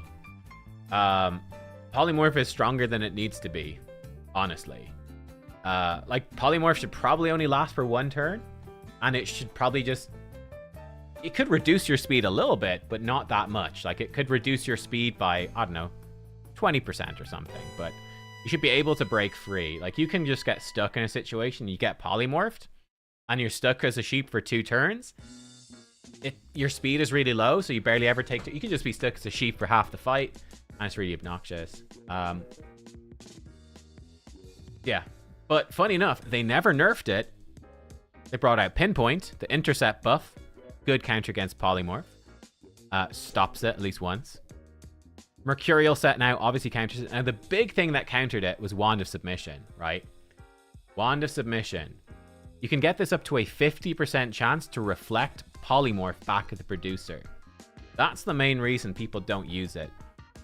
Half of the time, you get polymorphed instead of the enemy. So if I pick 6-star Polymorph, almost half of the time, it's polymorphing me, not the enemy. So my blessing is actually a negative thing half the time. And that's the problem. Because it's so punitive. If you get polymorphed, it's so punishing that it's just game over. Yeah, I think they should definitely nerf it, to be honest. I think they should. Looking low on shards? Low on sacreds. I pulled all my sacreds for the Naldua path. I got the Naldua soul. And the portrait. I didn't record that second shard pulls, but I did. I've got lots of ancients, lots of voids. 15 primals is fine. I'm not too bad. I went all out for the Naldua thing because I pulled Bayek, right? So I'm like, oh, I don't need to. I need to be prepared for a soul event for Bayek, but if there's a hero path for Bayek and his soul, because I've got Bayek, should basically save me 20 shards. Sacred's pretty big, so I was like, I can actually get the Naldua soul and not be too stressed. But yeah, anyway, long story short, I actually feel like Polymorph could be toned down, and that could, you know, yeah. And I think if Wand of Submission goes out of the meta a bit because of Mercurial, that brings Polymorph back a little bit. My main issue is that Polymorph is just too punishing. And with Wand of Submission, it's punishing to you, but it's just too punishing, full stop. It shouldn't be as strong as all that. My thoughts. I think it's something they might actually change as well. We'll see. But yeah, like for me, I would say Poly probably shouldn't be... put in Thor and put in... probably shouldn't... I think it should only be one turn of sheep, realistically. Even just making it just one turn of sheep would pretty much fix it. I don't know. I'm not sure. Maybe it could bring you back with... I don't know. Doesn't matter. But anyway, yeah, you don't see it too much, right? These days, because it's... basically because the Wand of Submission, basically. And Mercurial stops it as well, so... not really a blessing I recommend anymore. But we switched from recommending Polymorph to just recommending Lightning Cage, generally, for most PvP champions. Now with Mercurial, Lightning Cage is also less important, so now it's kind of like, oh, what do you pick? I don't know. Anyway.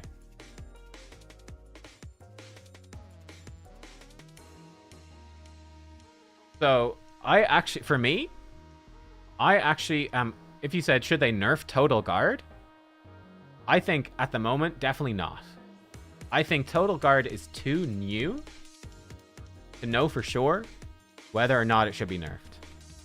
I mean, that being said, I can tell you right now that, my god, fighting Starsage Galathir, Odin, Theodosia, oh my god, in Total Guard, they are absolute fucking ass to fight against. Oh my god.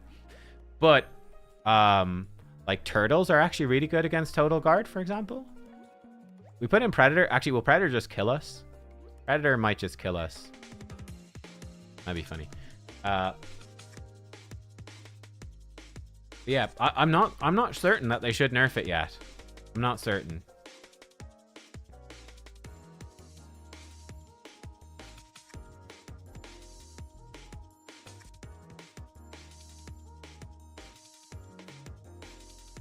So I basically would say wait and see. I think basically for Total Guard, I think ally attack is extremely strong. So we'll see if they add more. But again, you got to understand the raid way is create the problem, sell the solution. That's how raid works. So you will see more champions in the future that will be good against Total Guard, probably. I mean, I did do a video recently talking about Stone Skin, that they put in a bunch of solutions to Stone Skin that were useless. So HP Burn, Explosion, really good if you had Sulfurion or Gizmak and stuff, but or Ashnar, but very few people actually had that. Can't do it. They put in Stone Cleaver set. Nobody has Stone Cleaver set. Nobody could use it. They put in Cracking Roots Blessing. Nobody's got like 6-star damage dealers lying around. Put Cracking Roots on. So again, all basically they put in a whole bunch of counters to Stone Skin that were totally irrelevant for 99% of the players. And it's like, that's just kind of dumb. I do worry a bit that Total Guard might be the same thing. You know? I don't know. But yeah. Does Bayek synergize with Galathir? Yeah.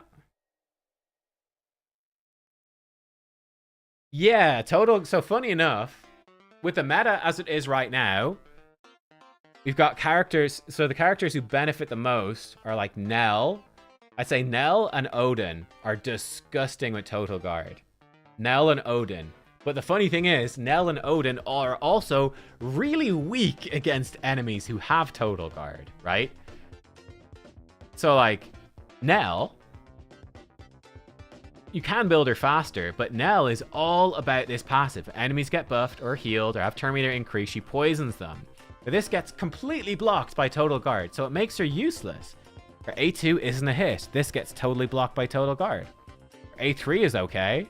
Her A1 is, but she's not great. Funny enough, her alternate form is lots of multi-hits, so it's pretty good against Total Guard. But yeah, Nell base form, she is ridiculously strong in Mercurial because it's really hard to kill her, and she's completely protected from Polymorph and all crowd control and all debuffs and having her buffs removed. She's obnoxiously good in Mercurial, but she's also really shit against Mercurial. I think Odin is the same thing, and that's where we're at in the meta right now. Odin, give him Mercurial, he's totally immune to Polymorph, he's really difficult to kill, and is really obnoxious to try to lock him down and prevent his passive spreading block down. He's a pain in the ass. But then again, if they have Mercurial, he can't steal their buffs. He's got a single hit that won't do any damage. He's got an AoE that removes buffs and places these lovely debuffs, but it does nothing against people if they've got Total Guard. He's really shit against Total Guard. So that's where you're at the moment. You sort of have champions that are benefiting massively from it. We don't have that many champions that are suffering from it yet. But, I mean, again, as time goes on, Odin is going to lose value, as so is Nell is going to lose value, because Total Guard will get more common, and it wrecks them. It really does. So, yeah. One thing I've seen, I actually saw somebody, it was like a high-end player.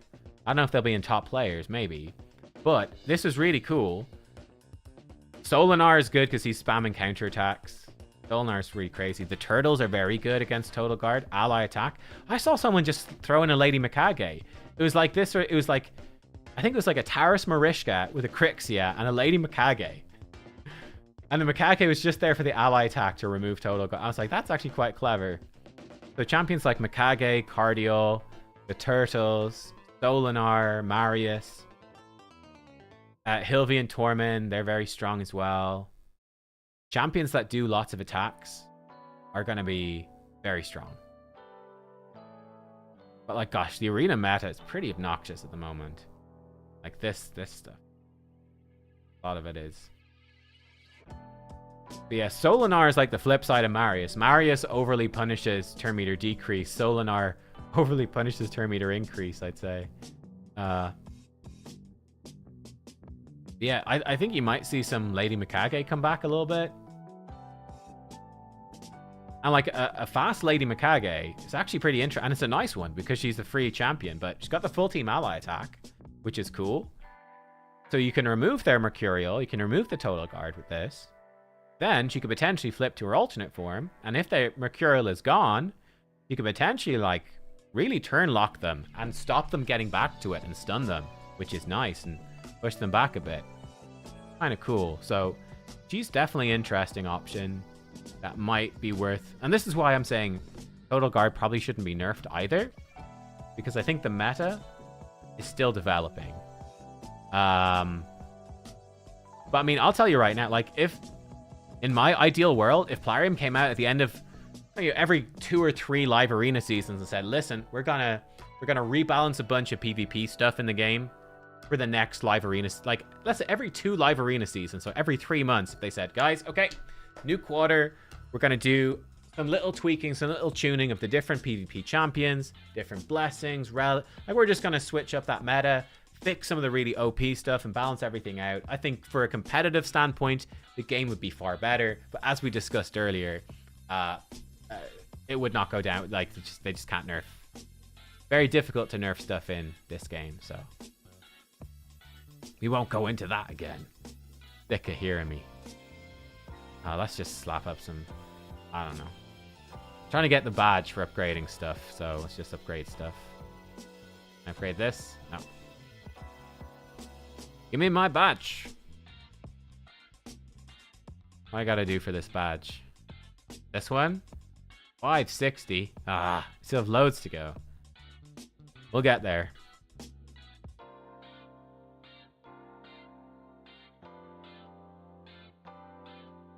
Oh, CvC Master. 33,000 out of 5 million. Almost there. 8 out of 10 Deck of Fate's pretty good. Huh? Getting there on the Tournament Master as well, actually. Master... Oh, I don't have Pontiff. I've got Cassandra, Ezio, and Bayek. I've got Basim. And then presumably they'll do a guaranteed for Edward and Bayek, I think, as well. Pontiff, I just have to pull eventually, but that would be nice to get a badge. It's like I eventually pulled Carosa, and that was cool. It was like, get a badge for the Carosa. It was fun. Yeah, but I mean, they could totally bring out new champions who can ignore Total Guard. A set that gives you a chance to ignore Total Guard. Who knows what they'll do. They could totally add new stuff. Relics that could give you a chance to ignore. They could do whatever they want. And they could... Yeah. I need to build a team to farm stage 21 of this. I've been really lazy. I'm not going to do it. I need to come back to my faction war teams at some point. I've been so lazy, man. So lazy. Anyway, pulled Rotus. How's Rotus is okay. Rotus always has the potential to solo teams, and he is one of the few champions who can ignore block damage, can't he? Or unkillable? Can't remember. Both? What does Rotus ignore in his A3? But yeah, he's decent.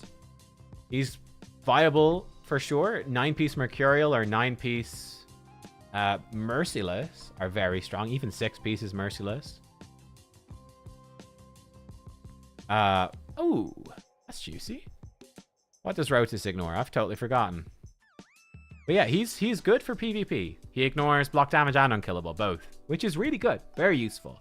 And he can spam extra turns. He's got survivability passive. He is solid. He is good. I would say he's not a top tier nuker in arena. He's a step below. So yeah, but he's close, right? You know, like if Predator is a S tier nuker, Rotus is like an A tier nuker for PvP, like endgame. The Rotus, he's definitely viable. He can be a threat. He's something to watch out for. He could solo a whole team. So yeah, I think he's not bad. I actually did +1 on Rotus. I've got a +1 Rotus. I've got mine in 9 Merciless. I don't use them all that much. For my account, though, I have so many mythical damage dealers. 1, 2, 3, 4. No, okay, PvP. 1, 2, 3, 4, 5, 6. I have 6 mythical damage dealers for PvP, so I don't use my Rotus very often. Because I just have mythical damage coming out my eyes.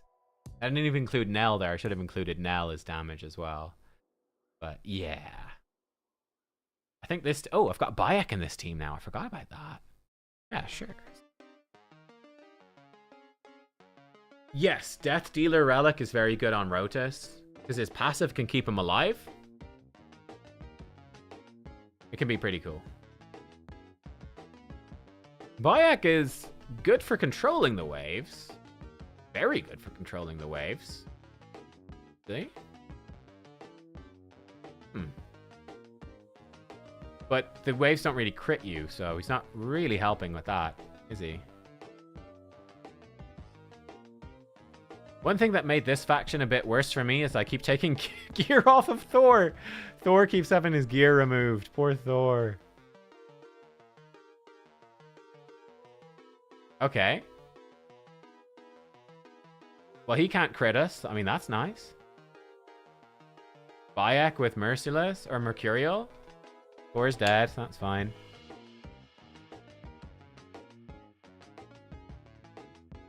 Decrease accuracy is not good.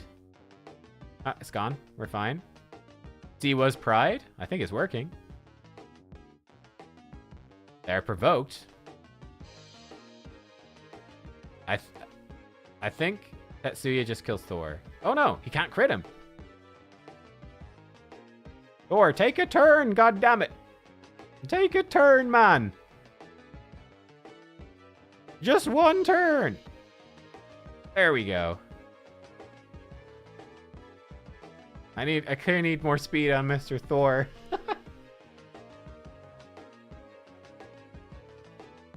You've double Calvalax worth building Narma for the team?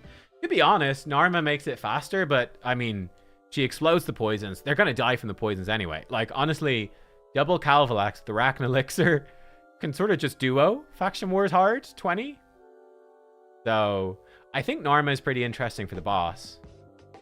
But yeah, I don't know. I'm not 100% sure, to be honest.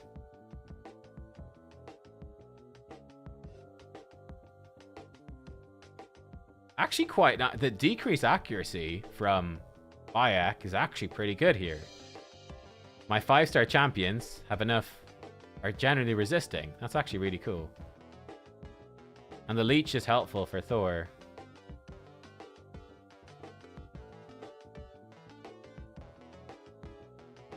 I've no decreased defense in this team though, so it takes a while. Hey, Mr. YST. It's going good. How are you doing? Yeah, Narma takes a lot of bucks. But Bayek, interesting enough, he does seem to want to... He seems to spread Leech. That seems to be what his AI does. He tries to place Leech with his A1 on enemies that don't have Leech, which is really interesting, I think. Well, we've not made much progress against this boss yet. Hopefully we actually hit him hard soon. Brimstone doing some work.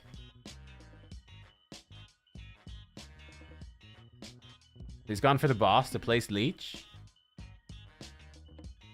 Bang. That's decent damage.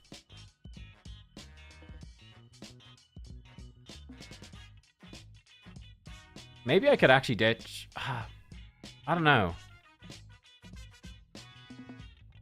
See, it is just a bit slow, but it gets the job done.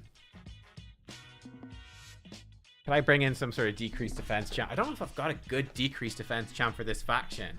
Like, bringing in War Maiden is a bit desperate. Just to speed things up. I don't know. Anyway.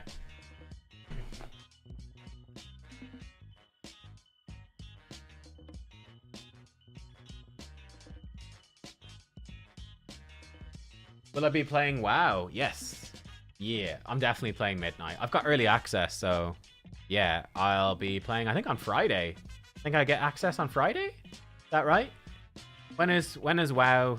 When is Midnight launch for Europe? I think it's probably Friday. I will definitely be playing. I'm going to be playing my priest. Having a good time.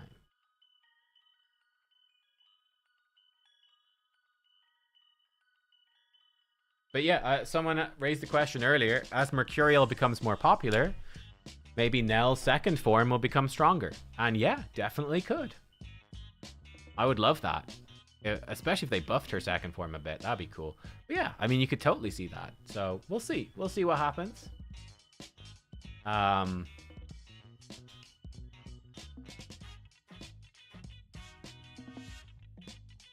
yeah, as someone who has Nell, right, like Nell base form was just such an obnoxious meta. Like, oh my god. It was so bad. Just absurd.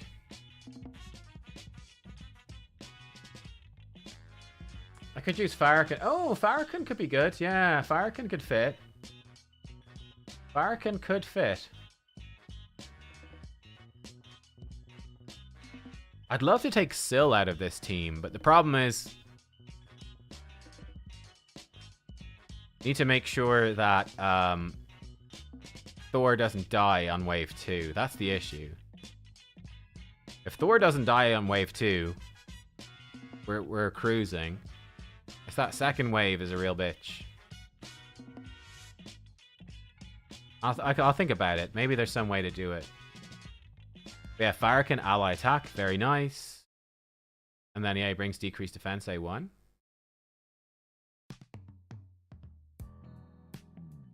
Yeah. Because, again, like, it's not the end of the world, but this, you know, I usually just slap it on a background battle. But, yeah, it's pretty slow.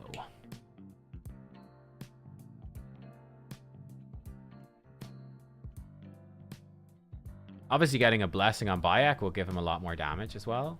Speed it up a bit. Oh, we've just missed the 3-star. Sad face. Already have it. Yeah, Syl is definitely the worst champion here. He could do with a buff as well, to be honest. I'd definitely buff Syl. I'd probably buff Arbiter as well. They could do a free champion tuning pass. Buff Syl, Arbiter, Romantu. I'd buff Lydia's A1, just make it True Fear. Doesn't need that stupid blessing for Chimera. I don't know. They could maybe do some others as well, but they're easy. That's an easy 1 month balance pass. Oh, Razan as well. Buff Razan. There you go. Buff Syl, Arbiter, Razan. Lydia's A1 to True Fear. Whatever the other champion. Romantu, buff it. Buff him. He could... He's a bit of work to fix, Romantu, but they could fix a bunch of these free champs. Quintus. Yeah, Quintus is okay. I don't know if Quintus needs a buff. Self buffs. Remove buffs, decrease defense. Can't be resisted or blocked. Repeats the attack. Extra hit if there's no buffs. Your damage for every buff on an enemy. I think Quintus is probably fine. I know people don't like him much, but he's probably fine, to be honest. I don't know. Like, he's not an amazing champion, but he's not shit enough to... I don't know, I don't think he's shit enough to be terrible.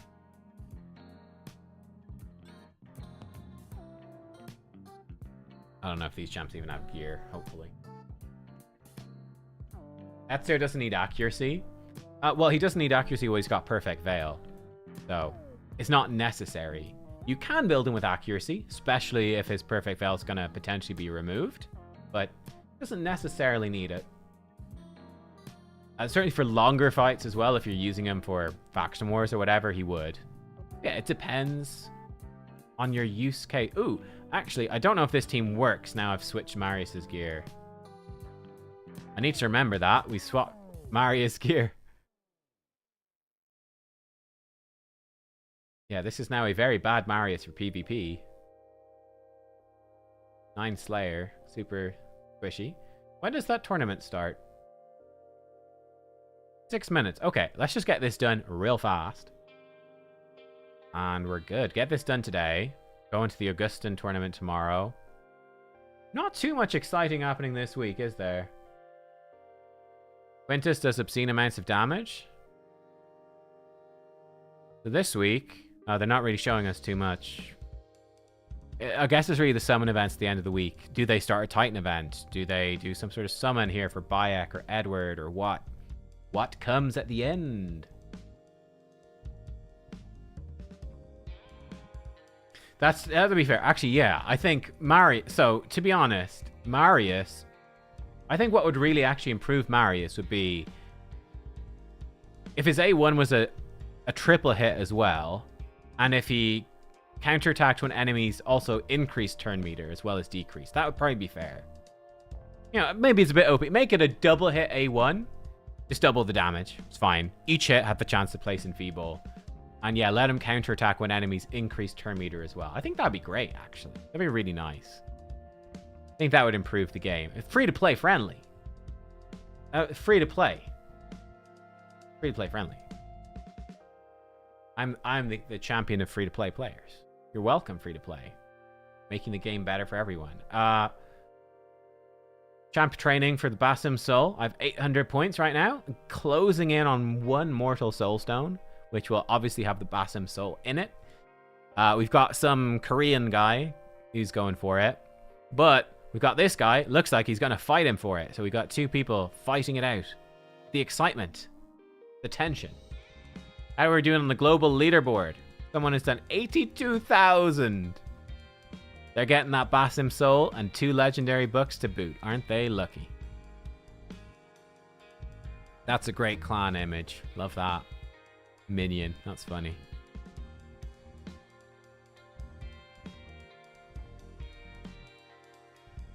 Any famous players here?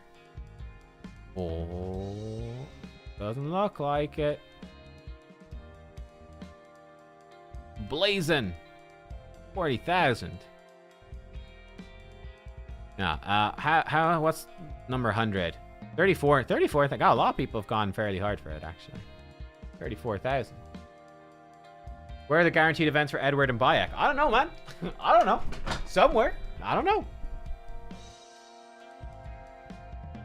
It's a great question, and I don't have the answer. Oh, I never ran anything. Oh, that's right, because I don't have any gear on. Let's just wait and spend the energy in Spider, right? Let's just wait the 3 minutes. Let's see if this team still works for Doom Tower or if it's a total fail. I don't know if this is gonna... It might work. Shouldn't the Enfeeble... Yeah, actually, Marius's Enfeeble should be 2 turns baseline, obviously, as well. Be baseline 2 turns Enfeeble. Yeah, that's true. You're right. Give him Solinar's A1 as well. Yeah, exactly. Yeah. I think that's fair.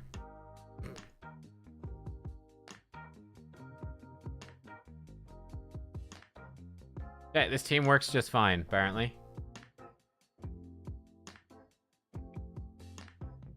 Why are you bringing in Newt? Does Newt have more crit damage than Marius? What's going on there? Alright, that team still works. Great, didn't break it. I just broke Marius for PvP. That's okay. So yeah, we'll just blitz out this tournament and then swap Marius back into PvP gear.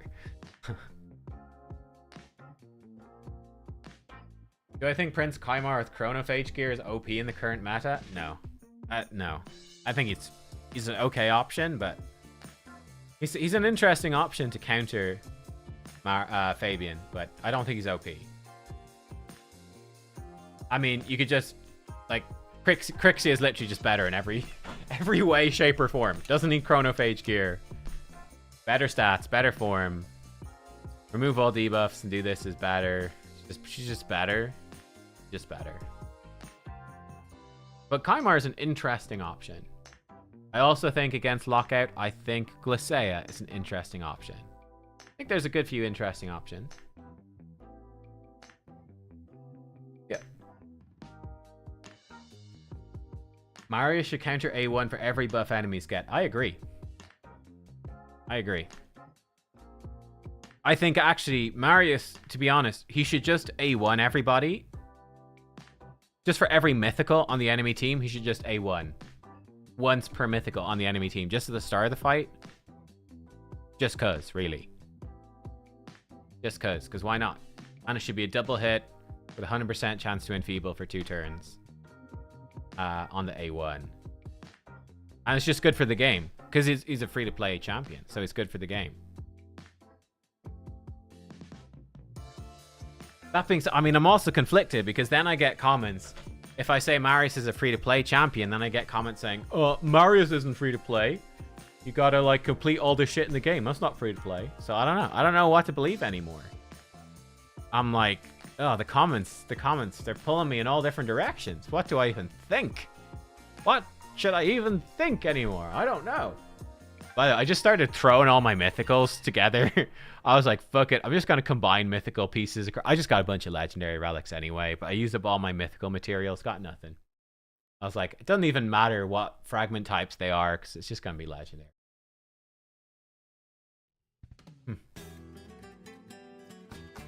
I don't think Calvalax is going to be good. So, the new deflection set, it does like 1 point of damage per skill. So, although Calvalax places 4 debuffs, my understanding is It will only trigger the new deflection damage one time. It can only happen once per skill.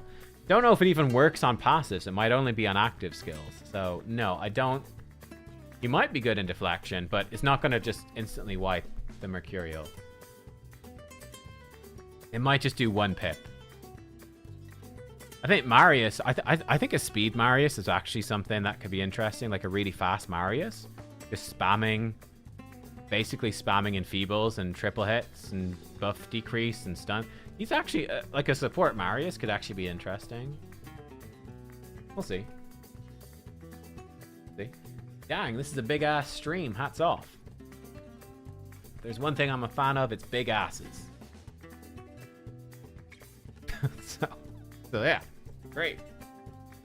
Oh my god.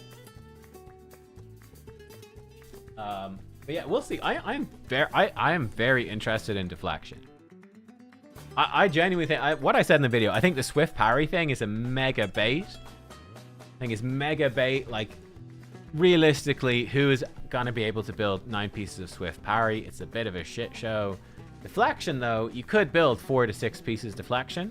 That's actually quite interesting. I think deflection is very interesting. I think Swift parry is big bait shit show. Scratch has a video on a fast Marius? Cool.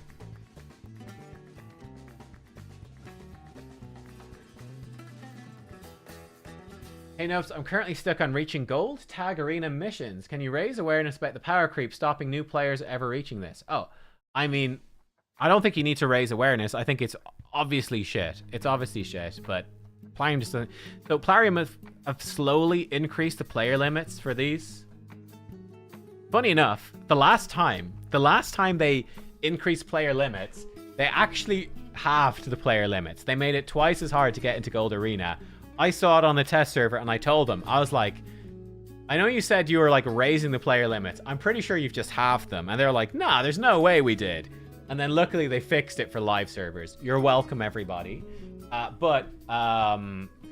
Yeah, I think that's about the best that you can expect, is that they will maybe eventually increase the size of the gold tier. But yeah, Tag Team Arena is a bit of a shit show. I mean, the fact that they've put in just the quick battles is sort of them just saying we give up, right? I mean, it's just basically... So they did say, I think a couple of years ago, they did say, oh, we're looking into updating Gold Arena, Gold Tag Team... sorry, not Gold. We're looking into updating Tag Team Arena, making it more interactive and engaging and reworking it a little bit. It's not happening now. Like, look, here we are. They've added quick... It's dead. It's dead content, right? They've basically said... That's my interpretation, is quick battles is basically saying this content is over for at least a few years. Maybe they'll come back to it eventually, but it's basically like, fuck it. Just quick battle your way through. Dead content. Forget about it. Do live arena or siege instead. That's where PvP's actually at. They seem to be revitalizing classic arena, at least platinum, which again, I think they did a pretty shit job on, to be honest, from the looks of it. I'm like, okay. You had the opportunity to do something more. Here we go. Let's go. Got high elf accessories. My excitement is through the roof. So what we'll do, we'll just... Actually, you know what? I'm just going to buy it. Fuck it, right? Let's just buy the energy now. How much energy does it take to run this? Probably takes the whole... Probably takes 2,000 or something, so... Just buy 5 and see where we go. I will have to rank up these skinwalkers as we go as well. Yeah. A fast Marius video is counter to Mercurial. I mean, it makes a lot of sense. Predator and 9-piece Swift parry be game breaking? Do you think so? I don't massively see it. Like, sure, he's gonna hit really hard with 9 pieces and chance for unkillable. Like, it's fine, but I don't see it being that insane, to be honest.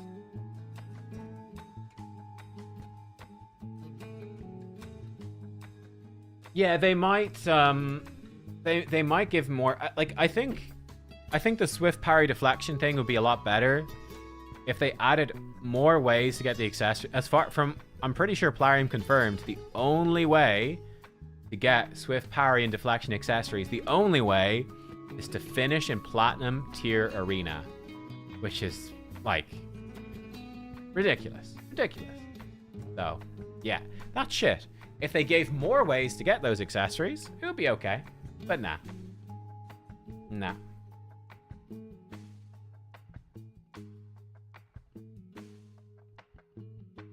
Is Spider normal stage 10 the best energy efficient way to complete the Spider event? The best way, I think the best way, if you can do it, is still hard stage 10, because you're gonna get perhaps some mythical accessories. It's probably the most useful way. It's less energy efficient, but it's gonna give you some actually usable stuff. Stage 10 normal is very fast, very efficient. Stage 10 normal is good. Yeah.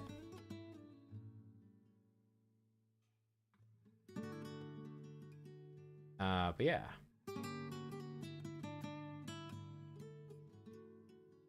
Wait, is for Tag Arena you only have quick battles in silver and above? Oh, I mean, I think that's probably fine. Like bronze Tag Team Arena is just for like brand new players, right? You don't want them. You want them to actually fight it and to understand and have to build a couple of team comps. I think that's fine.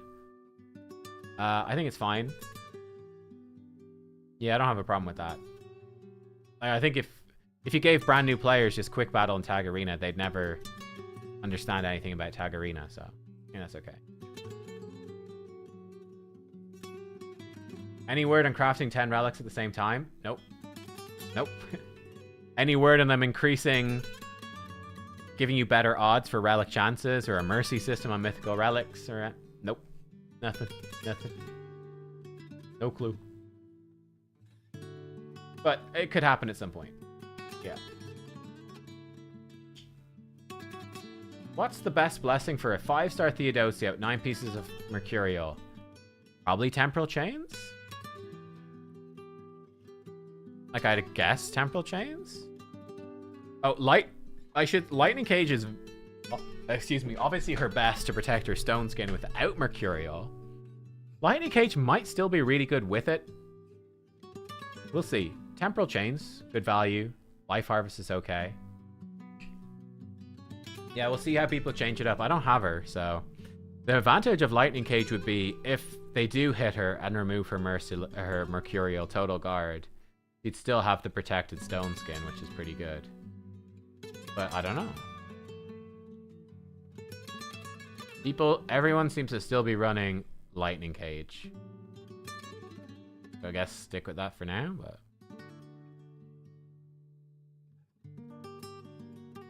You could also run Intimidating. She wouldn't be terrible with Intimidating Presence either.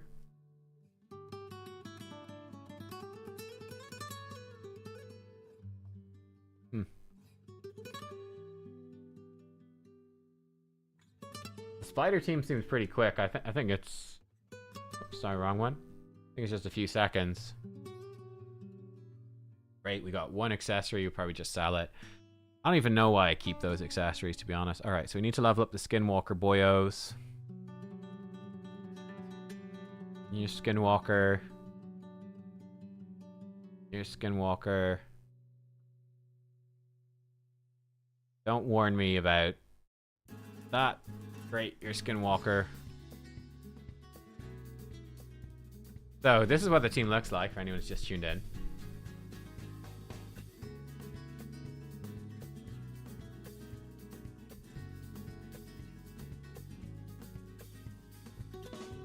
So he nukes the boss. Spawns in more spiders with his A3. Gets back to his A2. 20 seconds. Yeah. Kills everything. Basically how that works. Oh, I didn't level up one of them. Whoops. Thought there was 4. Oh shit. I need to stop that. Well... You know what, fuck it, we'll just leave the level 30 guy in there, it doesn't really matter. Doesn't really matter. Gonna get some gear hunters done, there's stuff in here, I guess. Nothing too exciting. Oh, Mythical Celt, you've been stockpiling relics, nice. I gave up, I just pulled everything, but stockpiling is probably smart. Probably is smart. Oh, we got 460 points already. Oh, we are flying through it. We are flying through the spider tournament. Make 4. Okay, oh yeah, I'm not gonna use rare things. I'll upgrade that zeal. Seems alright.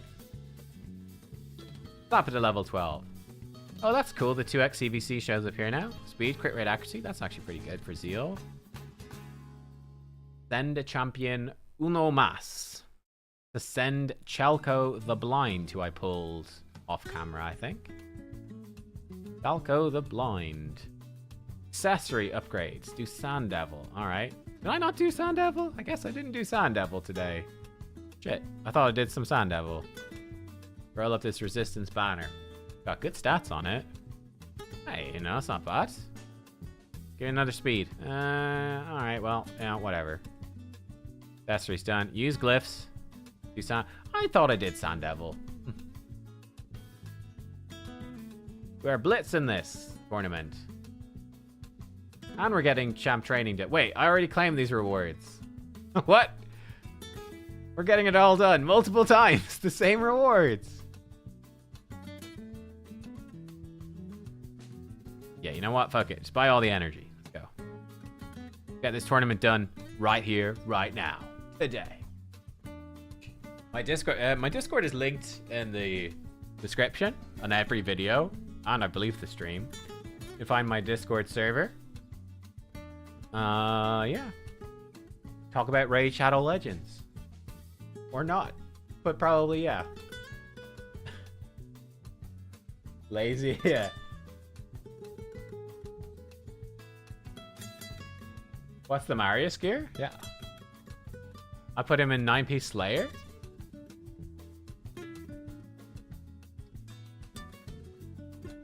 He has a plus 15 Cat's Gaze. He has Soul Reap. I think Crushing Rend is better. I do have some spider area bonuses as well. Actually, not that many. I should get more. Probably level this up, actually. Spider's 10. I'm just trying to put everything like to 3 of 3. The cheap ones. I should do Iron Twins, actually. I'm trying to get the 540 level. I mean, I should probably come back and finish Hydra and Cursed City, but fuck it. Fuck it.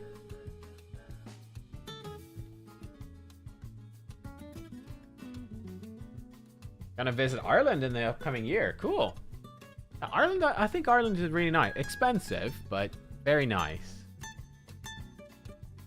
Travel around the country. Cool.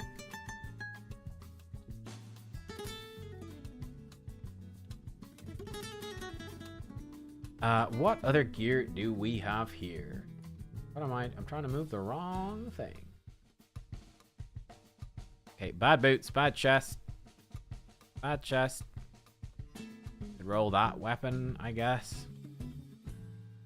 You care about this gear. That's not bad.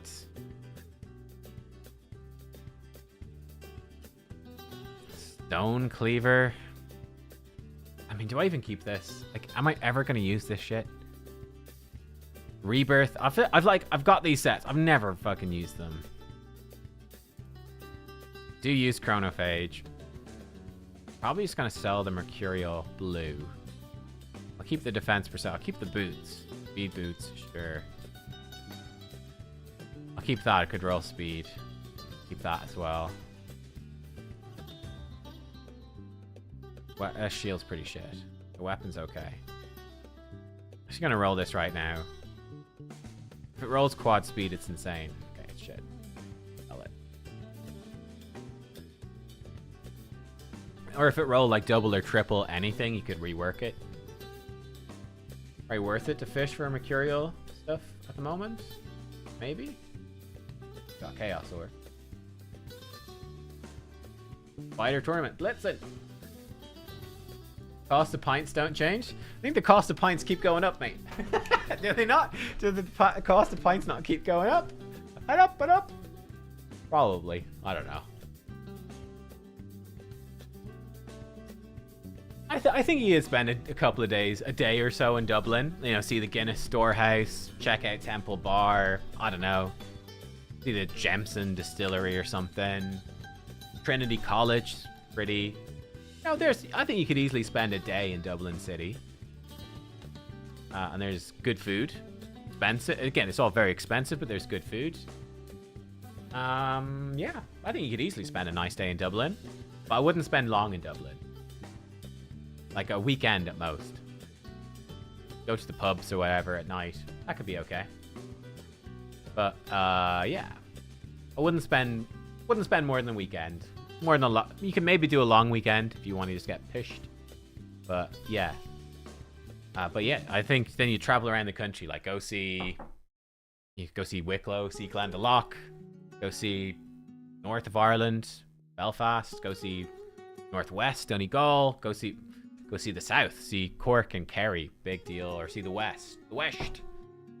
Oh, yeah, like Galway, Mayo, Sligo, whatever. Lots of stuff. You could really do it. You could do a lot. Like, you could easily spend a few days in Cork and Kerry. That would be probably the nicest spot. The southern coast. Yeah, I don't know. Nub, what do you think will happen with the so-called previous fusion chance? Like, do you think we'll be able to choose who we want to fuse from past fusions? They might do a vote. Right? They might do a vote. Like, vote for which thing you want to see come back. Maybe give you 3 fusion options. Vote for, like, Armand's, Fabian, or Wixwell. They're 3 good ones. Vote for Armand's, Fabian, Wixwell. Which one do you want to come back? And then do that. I don't know. No. It's hard to know what they'll do. I do think the anniversary would be a good time to do it, to be honest, right? Drop a new faction stuff to chase with shards, but drop like a returning, really good old fusion, like a Fabian or a Noose or Armand's or Wixwell or whatever.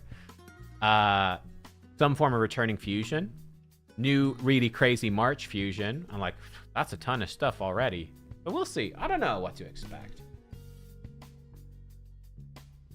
Hey, why? Well, YSC, I don't live near anything all that interesting in Ireland. I brought you to a lovely cafe in my town. A lovely cafe. It was delightful. We walked the dog. It was amazing. Yeah, can you come visit Ireland again? Yeah, I guess I could do Dublin. Why not? I haven't done Dublin in ages. We do something. Let's see. Yeah. Is Dublin always insanely busy? Probably, yeah. I mean, it's a big city, so pretty busy, yeah. Are these guys almost leveled up? Level 36. Getting there. It was a lovely cafe.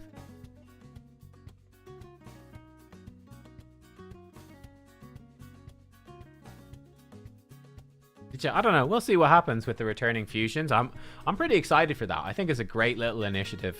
Like, if they do it well, if they do the bringing returning fusions back well, I think it's really good.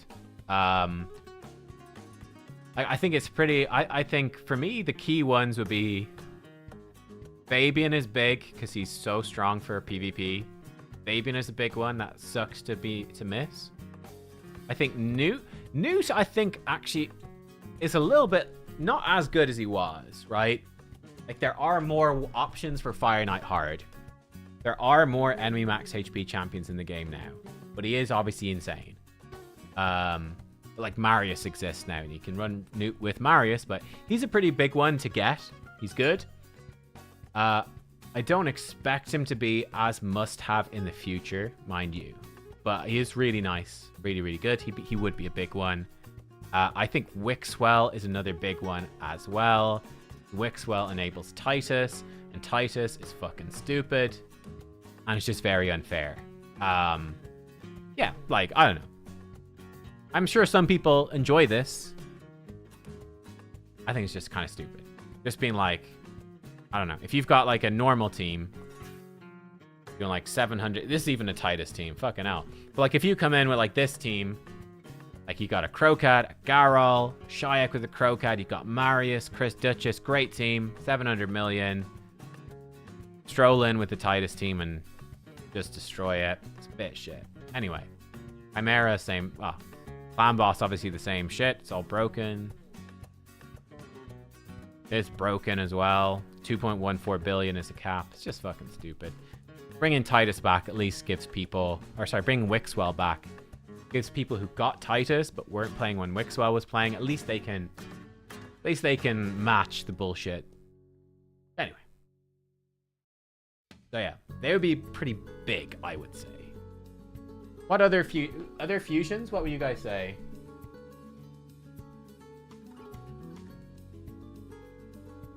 Arakoa better for controller? I think you build Arakoa for damage. I did a whole video testing her. I was not impressed with high-speed Arakoa that much. I think you run her as like a high-speed damage dealer, not a high-speed support. I think high-speed, like moderate speed damage dealer. So I'd be looking at like 300-ish speed. I think she's really good against Mercurial. All these multi-hits, rip Mercurial off, cycle through her turns. If they're vulnerable, like, my god, if you catch the enemy team and they don't have protected block debuffs or lightning cage, or they don't have total guard, this move will just destroy them. And this actually hits pretty hard, this one here. So I think she's a very, very, very good damage dealer, actually. And I think she works well in the meta. I think she's kind of underrated. Right, let's, oh, I need to click this. Okay, here's what we're gonna do. Great, click that. So we got like no gear. So for him, you know, let's just use chickens. No, let's not use chickens. Let's use Thinking Voids. And I'm just gonna power level this fella to catch up with the others. Looks like I don't have any much 4-star chickens, so we'll just level them like this. Get these all leveled up. Keep it simple. Run the same team. Go away! Go away! Blah, blah, blah, blah. Here we go. Come back in. Bada bing, bada boom. Just go. Let's finish this off. Yeah, getting some gear hunters. Why not?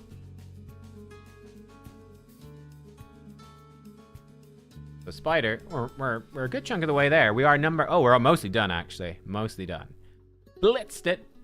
Absolutely blitzed it. Oh, there we go. They could rerun Titus. Yeah. Yeah. But yeah. I don't know, there's plenty. They could bring back Noel, would be a fun one. They could bring back Rotus, would be fun. He was a fusion. Like, there's lots of great fusions they could bring back, and it'd be just good. I don't know. We'll see, but yeah. What else do you say? Newts, Wixwell. Bet they're regretting Titus, such a random OP fusion. I don't think they give a shit. I don't think they give a shit. Yeah. I think the one thing I do really, really like about Titus is I can just put the team into Chimera on full auto, and it gets the chests 100% of the time, not even a problem. And it gets the 8 billion whatever weekly trash rewards here. Gets that done, no problem. I love that. That's lovely. And I can whatever just max rewards. That's the nice thing about Titus. Max rewards, 0 effort, full auto, beautiful. Give me quick battles, get it done. Fantastic. Oh, we're really progressing through champ training. Look at us go. Chasing that Basim, making him sweat. What other fusions? Harvest Jack. Oh yeah, there's a Harvest Jack buff coming in March, didn't they say? So he's actually probably the next buff we would expect. Good one to buff. Visually, super cool champion. Absolutely fucking useless. So him getting buffed to be great. That's a nice buff. Kind of weird they're not going to buff him for Halloween. Seems like an obvious one to save for October.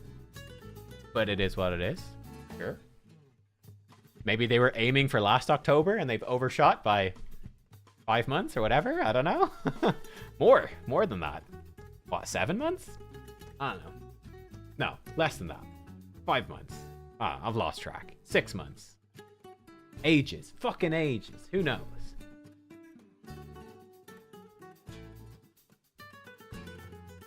Is Titus only viable to use with Wixwell? You can try some other stuff. It worked. It's viable, but it's not like, you know, you're not competing. Like, you can use them with, like, Blood Shield and Hydra, or, like, with... You can use them in Hydra with, like, some stuff. Like, you use them with Blood Shield accessories. You could use them with Rogni works for Hydra. And Solus works for Hydra. And Solus works for dungeons as well. Solus after his buff. Very nice buff.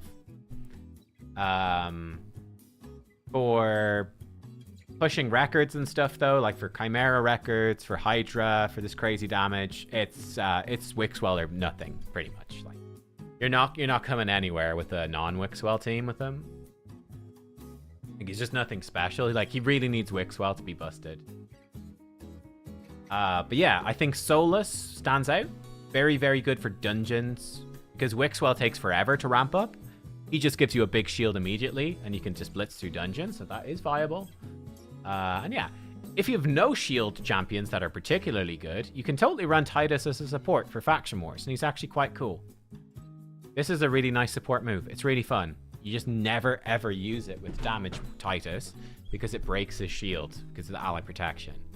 But it's really cool. Also very nice with the Collective Relic. If an ally has no buffs and lower HP, he gives them 40% turn meter, ally protection, increased attack, increased speed. Really nice with the Collective. It sort of seems like that's what Collective was designed for. The Collective gives you more damage per buff, but removes all your buffs at the end of your turn. So it should give you a bunch of damage, because Titus gave you buffs. All your buffs are gone. Titus gives you all the buffs back, and turn meter boost, because you got no buffs. I think that's how it's supposed to work. This seems like it was designed purely for Titus. But then, of course, Titus is so fucking broken that nobody uses it, because that's not how you use Titus. Madness. Madness. By the way, they did confirm, it has been confirmed, that it is a bug that will be changed, but it works right now, that the Collective is currently bugged, where if you have a Total Guard stack, it prevents the buff removal. Total Guard blocks the buff removal. So you can essentially get up to 5% more damage per buff, and it can't remove your buffs. And bosses ignore Total Guard, they can't remove it. So you can have like permanent 50% damage boost with this relic. It is a bug, it's being fixed in the next patch or something. So that is a bug. The Collective goes back to probably being designed for Titus, but it's bad. I think we're done this tournament. That did not take long. Here we go, boys. I believe in the soul. It's an epic soul. 4-star Kemptum. Let's go. Account changer. Let's go. 24. Now we're talking. Look at this. Oh, we went from 16k to 16k. Boom. Yes. Fuck yeah. Fuck yeah, dude. Worth it. Alright, let's switch him back. It's been fun, Marius. It's been fun. You're back. Back for PvP. Put Supreme Kale back. Supreme Kale, you're back for per city. Whatever.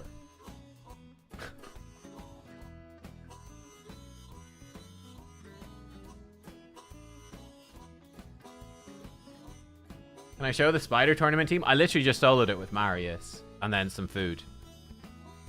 This was my spider tournament team. Fleshmonger, 3 Panteras, and a Marius. The Marius was in 9-piece Slayer.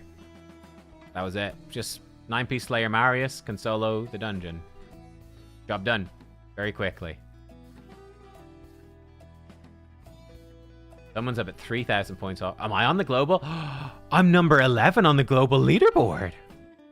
I've never been on the global leaderboard before. I'm a global leaderboard player. Isn't that fun? I could go for number 1. There's a rank 5 chicken. Oh, holy shit. Okay. If I came second, if we got sniped, I came second, I could get 3 rank 4 chickens. Look at these fucking losers in 4th and 5th. Imagine getting 2 void shards. What a joke. Ha! Give me those 2 rank 4 chickens instead. What a fucking idiot in play number 4. Plarium. Plarium logic. What the fuck is that? Oh my god, man. Would you like 2 void shards or 2 rank 4 chickens? I wonder. Athorion could probably solo Spider. I don't know what stats. Hang on, I think I still have the optimizer up. We copied this build. If we go high helves only.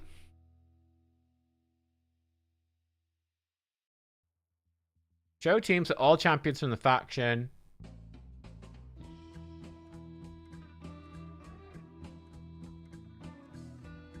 High helves, please. By filter. Athorion can do it. 6-piece Slayer. 250 speed. Really, not like 338. 4K attack. 6-piece Slayer. He has 6-star Crushing Rend. If you don't have 6-star Crushing Rend, you're gonna need more crit damage and attack. Better gear. He's got a Vergis in there as well, maybe to keep him alive. I assume. Now you could put in other stuff. Triple Royal Guard can do it, apparently. That's crazy. How's that work? How does 3 Royal Guards do it? As it works. That seems mad. Huh. Very odd. Mostly just Athorion soloing. Solinar maybe could solo it as well, to be honest. I don't know. Bannerlords? 0 teams found, all Bannerlords. That's hilarious. Sacred Order. No teams found. Barbarians. Thor and Freya can do it. Thor plus Freya. Probably pretty straightforward, to be honest. Ogres. Nothing. Oh, sorry. I should also say these are only for champions that I own. If I don't own the champions, I won't show them. Lizards. Quite a few options. It's using Lazarius, mind you. Here's one without him. Basilisk, Dracomorph, Slixus. That's interesting. There's a lizard-only team for you. Pretty mad. We could have Skinwalkers. Marius, obviously. Orcs. Oh, Crocat Shayak. Smashing it. Oh, 9,000 attack. 6-piece Merciless. And then, Shayak. 300 speed. Nothing too special. Only 1 battle. Gave up once. 1 manual, 1 full auto. How is it? If he gave up, how's it 100%? I don't know if that's 100%, man. But you could put in like a Raka or a Tagore and it would be 100%. That's doable. But I wouldn't. That looks a bit dodgy. The demon spawns. Do a Carnage. Lamassu. Tyrant. This, yeah. I guess she does AoE weaken, decrease defense. Carnage to just nuke them, I suppose.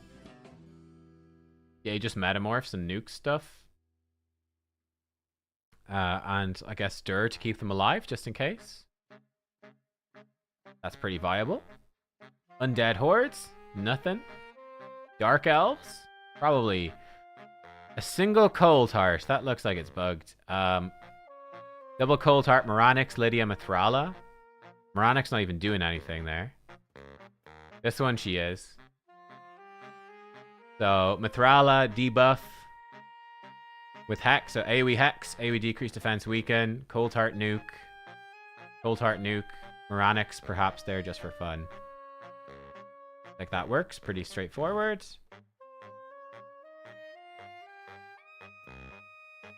You also do it with Aphidus.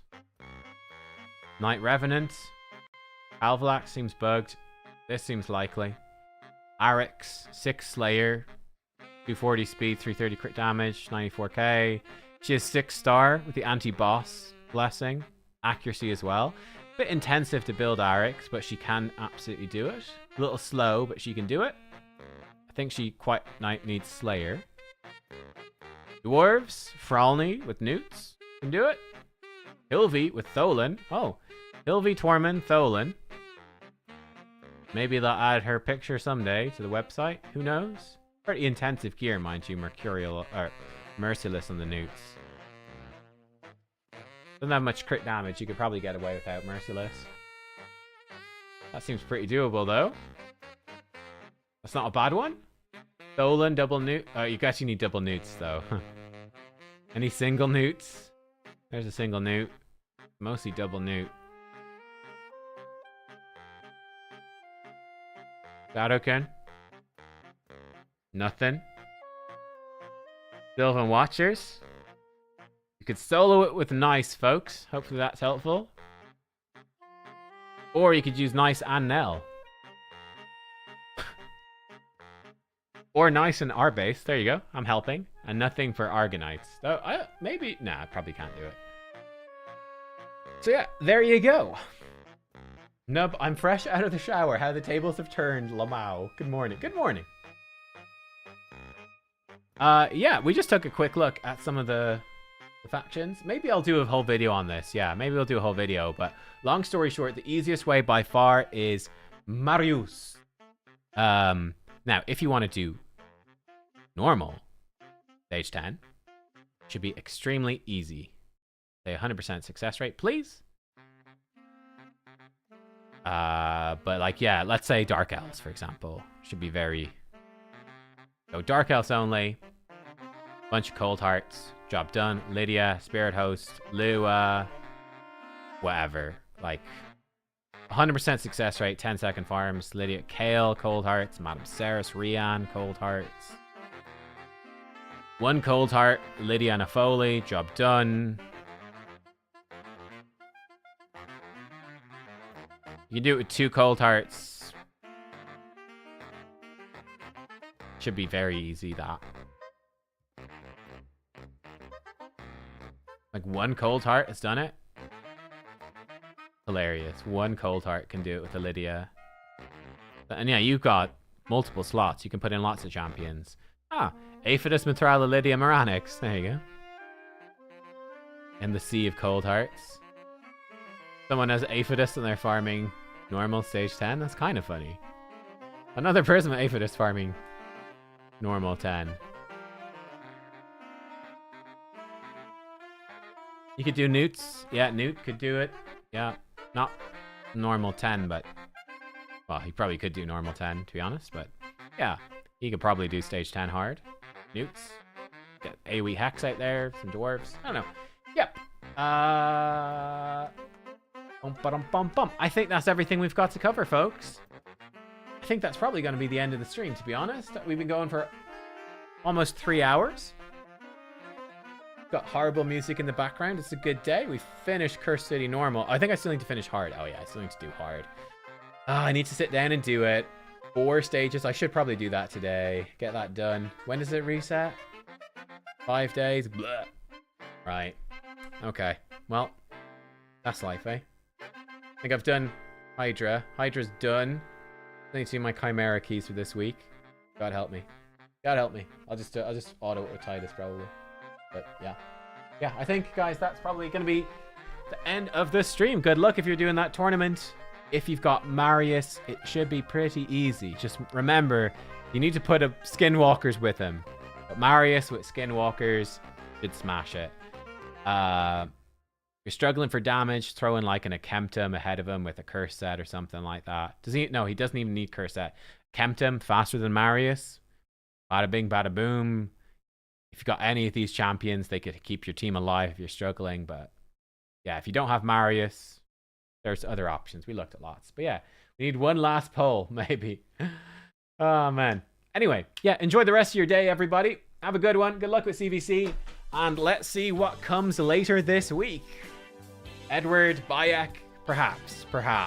And yeah, I'm looking forward to March. So yeah, that's all we've got. Thank you for watching. I'll see you next time. Ciao for now.